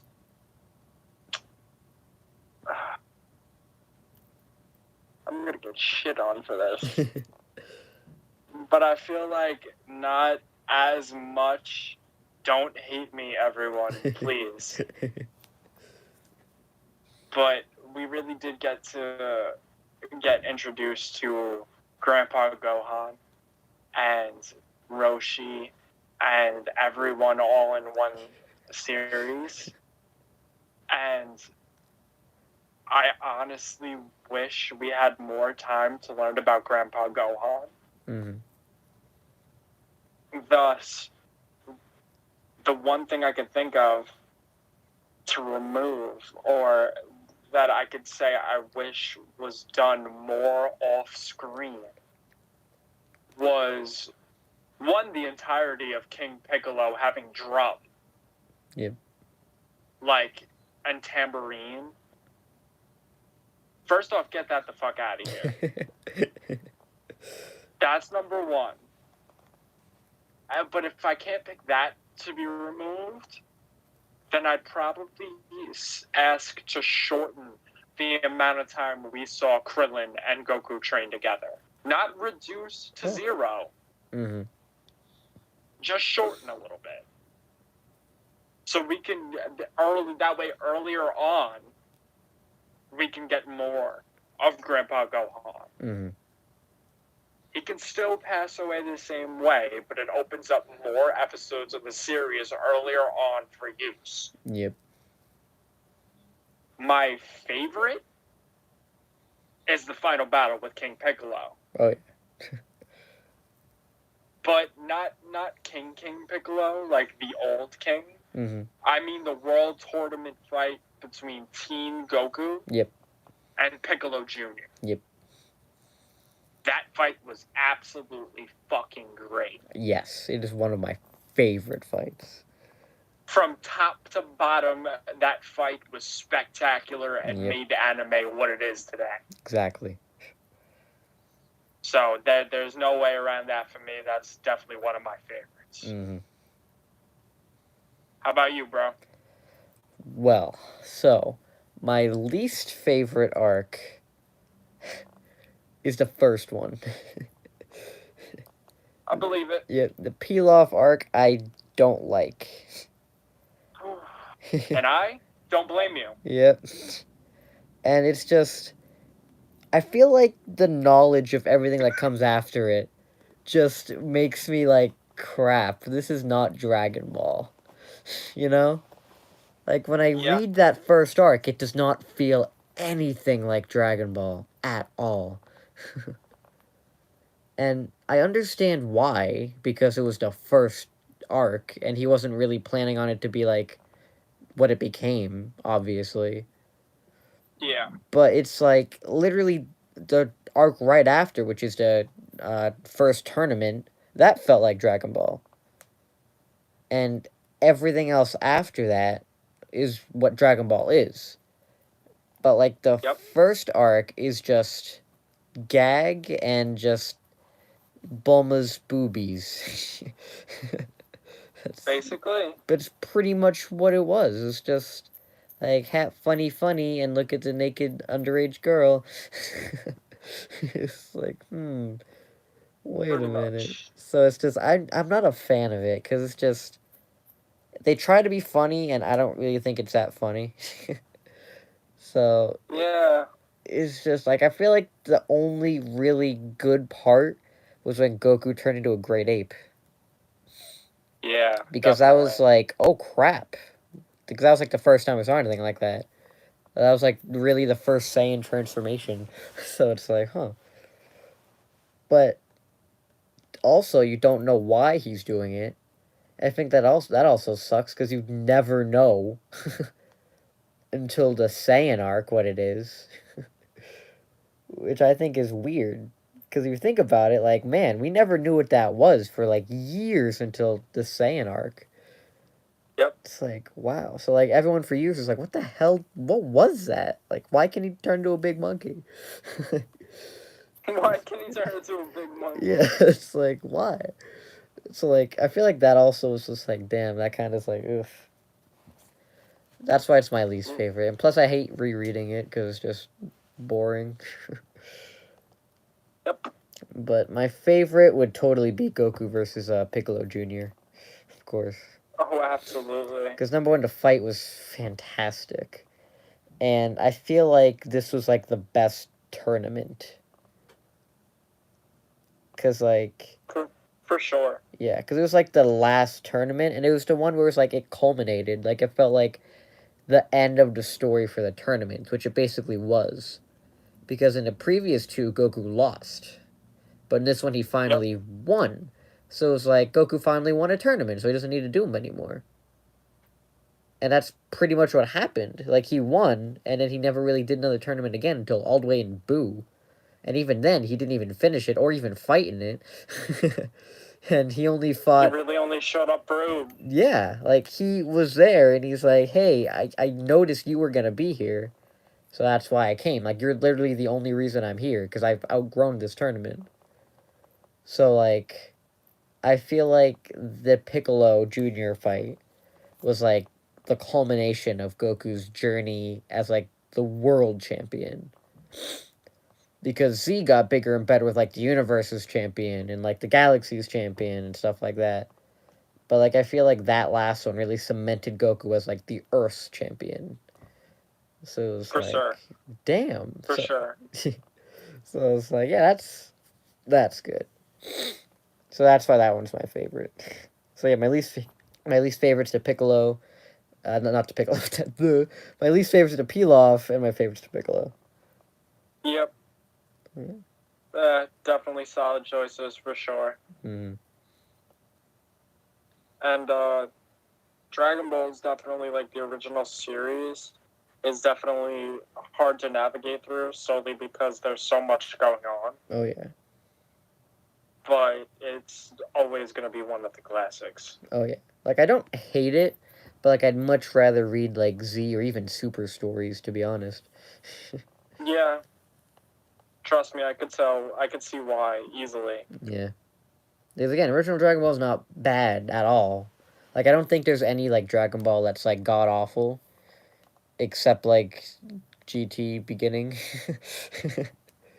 Yeah, that's about it. But like everything else, it's like there's nothing really terrible about it. Like, even Moro, like, sure, it was like painful to go through because you had to wait every month, but I feel like if you like did like a binge read right now, it would be somewhat good. It wouldn't be somewhat, it would be good because you have it all laid out for you. So it's like, Yeah.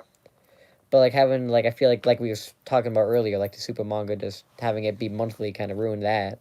So yeah. For sure, definitely. But yeah, so where would you rank like each series of like original Z, GT, Super? How would you rank those So amongst each one other? being the best, and obviously, down from that being the worst. Yeah.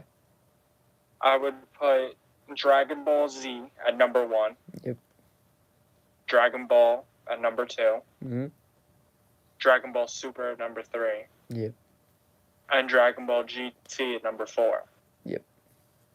Simple reasoning for that being Dragon Ball itself is a number 2 because it is the start for everything, and it's so classic and so significant that you can never really get tired of it. Mm-hmm. Dragon Ball Z is number 1 because it is, without a doubt, as close as you can get to the perfect anime for me. Yep. And there's just no way around that. It's what I'll base everything off of, and it was what I was first introduced to. Yep. And that's probably why, but at the end of the day, I love it. Mm-hmm. Dragon Ball Super is at 3 because since those first 2 hold a classic and big stake in my heart, obviously I love Dragon Ball Super, but there's so much things such as animation, plot holes, retcons, things that you didn't have to deal with in Z, that it does not belong in second or first place. So it's just going to have to stay at 3. And obviously in last place is GT, which is pretty much a giant, colossal clusterfuck of a series. Yep. How about you? I feel like mine is like literally the exact same as yours. There we go. Yep, because like I'll start from the bottom and go to the top. Like I feel like GT, I feel, was just a whole crap of wasted potential. Yep. Like literally every storyline I feel could have been like good. You know? But I was gonna say better. Yeah. So like they really just scrapped the bottom of the barrel with it, I think, you know? Yep. Because like they had amazing ideas, like Baby, great idea, Shadow Dragons, excellent. But it's just in execution, they messed it up. And it's like without a doubt. So I feel like they completely just, if they had written out everything first, which I wish they had written out everything first, and then looked at it and realized, crap, this isn't good. Like, I really wish that they scrapped GT before it came out, and I wish that when Super eventually came back, and, like, there were more people producing it, that we could mix, like, GT stories with Super. Yeah. And make them better. Because now I feel like if they do GT stories, there are going to be a lot of people who are pissed off. Because they'll be like, yo, you're just copying GT. And, like, that's what sucks. Like, if they do Shadow Dragons, everyone's going to be like, no, you can't do that. You're stealing from GT. Yep. And it's like, that sucks. Because I want the Shadow Dragons to be better than they are. And it's just... Oh, absolutely. It's just like, damn, I wish that they had just waited until Super to be able to do it. But, you know, money, I guess. But yeah, there ain't much you can do on that time. No. Yeah, Super's next because, like, when it came out at first, I was very, very, very disappointed. Because I was like, crap, we're going through Battle of Gods and Resurrection F again? Like, really? Like, that kind of, like, threw me off. Because I was like, bro, I already saw the movies. Like, why do I have to... What? So it's like, ugh. And then Universe 6, I thought, was okay when I first saw it. Because I wasn't a what-ifer yet. So I was like, oh, this is interesting. And plus it was something new. So I was like, oh, finally. You know? Yeah, of course. And then Future Trunks, amazing. Tournament of Power, amazing. Moro was really good. I just wish it was, like, adapted to an anime. So it's like, they're all good, but they're not, like, god tier like Z. Because Z is, like, bro. Z is fantastic. Yeah. Like, sure, the Saiyan Saga is, like, my least favorite is Z. But, like, I still think the Saiyan Saga stories, like, that story is, like, much better than, like, pretty much all of Super. Not, like... No, of course. All of them, but, like, it's better in, like, writing department. It's like, oof. Because, like, Z's just, like, a different ballgame. I completely understand that. Yeah. And, the original Dragon Ball, I really like. Like, I don't like the first arc at all, but, like, everything else after that, I think, is really good. Like, even like the Red Ribbon, I feel it really only slows down around like the Baba tournament. Because I'm not really the biggest fan of the Baba tournament, but like those are like the only two things like I'm not like the biggest fans of. Like I like everything else about it. Because it's just like you were saying, it's like a classic. It's like the first one. I don't only like it because it's like a classic, but like I like it because when I read it, I enjoy reading it, or if I watch it, I enjoy watching it. It's like, oh, this is interesting from no, it beginning to was end. definitely very entertaining. Yeah, exactly. And so that's why it's like way up there. And plus, like in like the manga format, like the original Dragon Ball and Dragon Ball Z were never like a thing because it's just Dragon Ball all the way through. So Yeah, it's nah, like, it really was. yeah, so it's like you can't make it. You can't have the original Dragon Ball be like third or fourth because it's like the beginning of everything, and it literally like the whole story, like the original story was from the Pilaf saga to the Buu saga. So it's like Yep. you can't separate them that much. But I do think Z is leagues better. It's like the best anime. So Yep. yep. Absolutely. So yeah. Hands down, brother. Mm-hmm. So yeah, that's all the questions. So I think we're good. Sweet. I am very, very happy that I got the chance to do this with you, homie. I'm happy too. Like I'm so glad I had you here. This is like a lot of fun. A lot of fun. Hey, man, it's one of those really rare things where nobody's like being greedy and nobody's being like weird, and everyone in this community right now is very openly nice and pretty just good-hearted. Everyone wants to see good things and overall good content put out. And if anyone has a not underlying talent but underlying desire to be more involved, they really just have to understand that all they got to do is reach out. Yeah. Seriously. For real. I mean, you got drawings that you feel should be noticed. You got, Funko Pops that you painted yourself that you want seen. If you got animations, graphics, shit, you got a little story that you've been writing every day while you're in class when you should be working. I've been there before. Yeah, same here. Yeah, exactly. All power to you. Get noticed. Just know it ain't hard to reach out, and these guys certainly made me feel like it was easier to reach out and just communicate with people who make awesome content like Dave. So definitely do advise you guys that if you feel like you have something you want to reach out about, to do it. Exactly. Because definitely take the chance. Exactly, because I was always interested in what ifs. Like I was watching Masago for years before I started my channel. Because he started like 3-something years ago. What ifs? Even longer than that, probably. And so it's like I started watching it, and I was just so interested, and I was like, man, I really want to make like my own what if stories.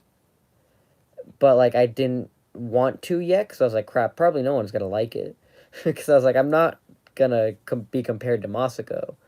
So what I did was like, okay. We all feel that way at first. Oh yeah. So what I did is that I made like What Affinity, which was like all the Moscow X ones, because I was like, most people won't like mine. So what if I combine all of his together? Because maybe people will like me then. But that's pretty much why I made it. Because I was like, I want people to like know that I can do something. But like I was also like very turned off by it at the same time, because I was like, I'm just taking all these ideas from somebody else. Risk. Yeah. I'm taking all these ideas from somebody else and putting them into one thing. And sure, I'm making it my own thing at the same time, but it's not all my ideas. Which is why I stopped making What Affinity, because I just wasn't satisfied with it, because I was like, I'm not making it like my own thing, you know? And so, like... I understand, but at the same time, I always want to make this clear to especially people like you and I who make content like that.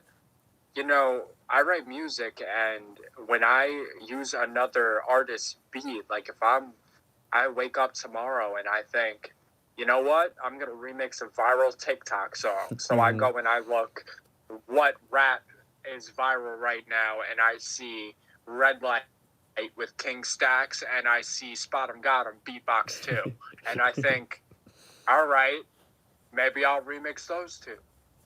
When I do that, am I snatching their flow? Or when I put a new remix out of that, is it like kind of a tribute? Or when King Von passed away, I come out and I do a King Von remix. Am I doing a tribute because this guy just passed away? Or am I ripping off this guy's flow because he passed away? No, it's a tribute. The same thing goes for when you're using someone else's ideas and you decide, I really think that I can make another story out of this if I throw some of my own stuff together and make sure that I point out that this is someone else's idea, but I'm just running with it in a different direction. And that's exactly what you did. That's why it's a remix. It's your own spin on it, brother. So you did everything right.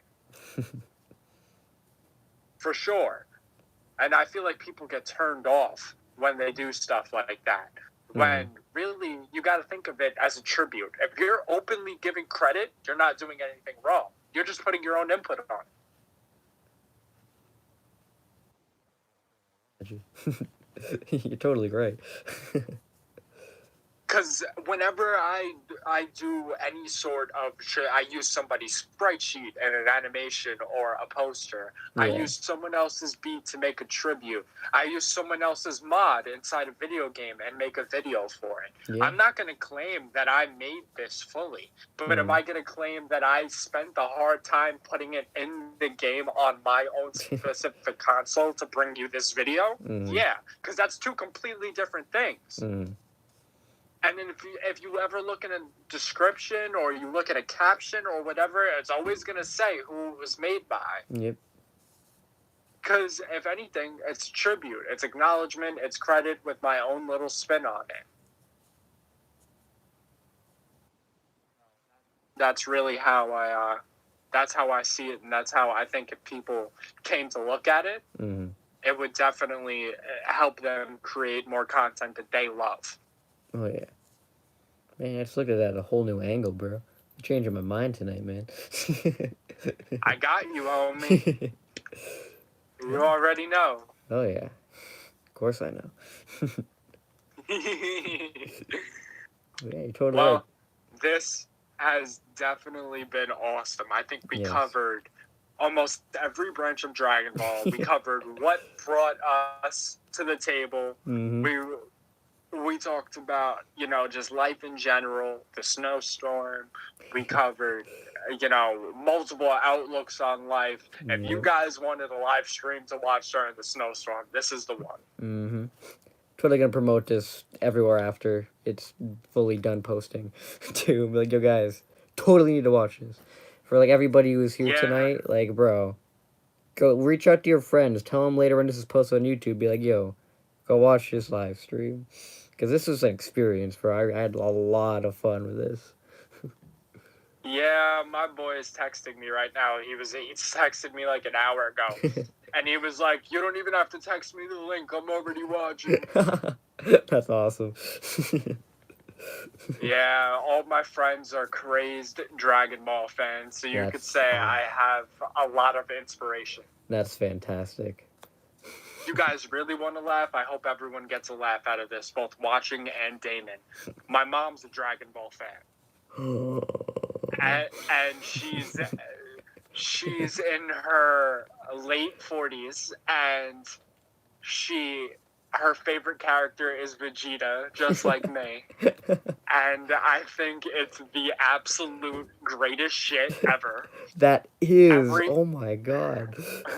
Every movie that I have gone to see inside the theaters, I went with her. Because she wanted to see too. Yep. And she was the one who supported me and got me, graphics cards, laptops, and things to do animation with, because she really knew how interested I was in.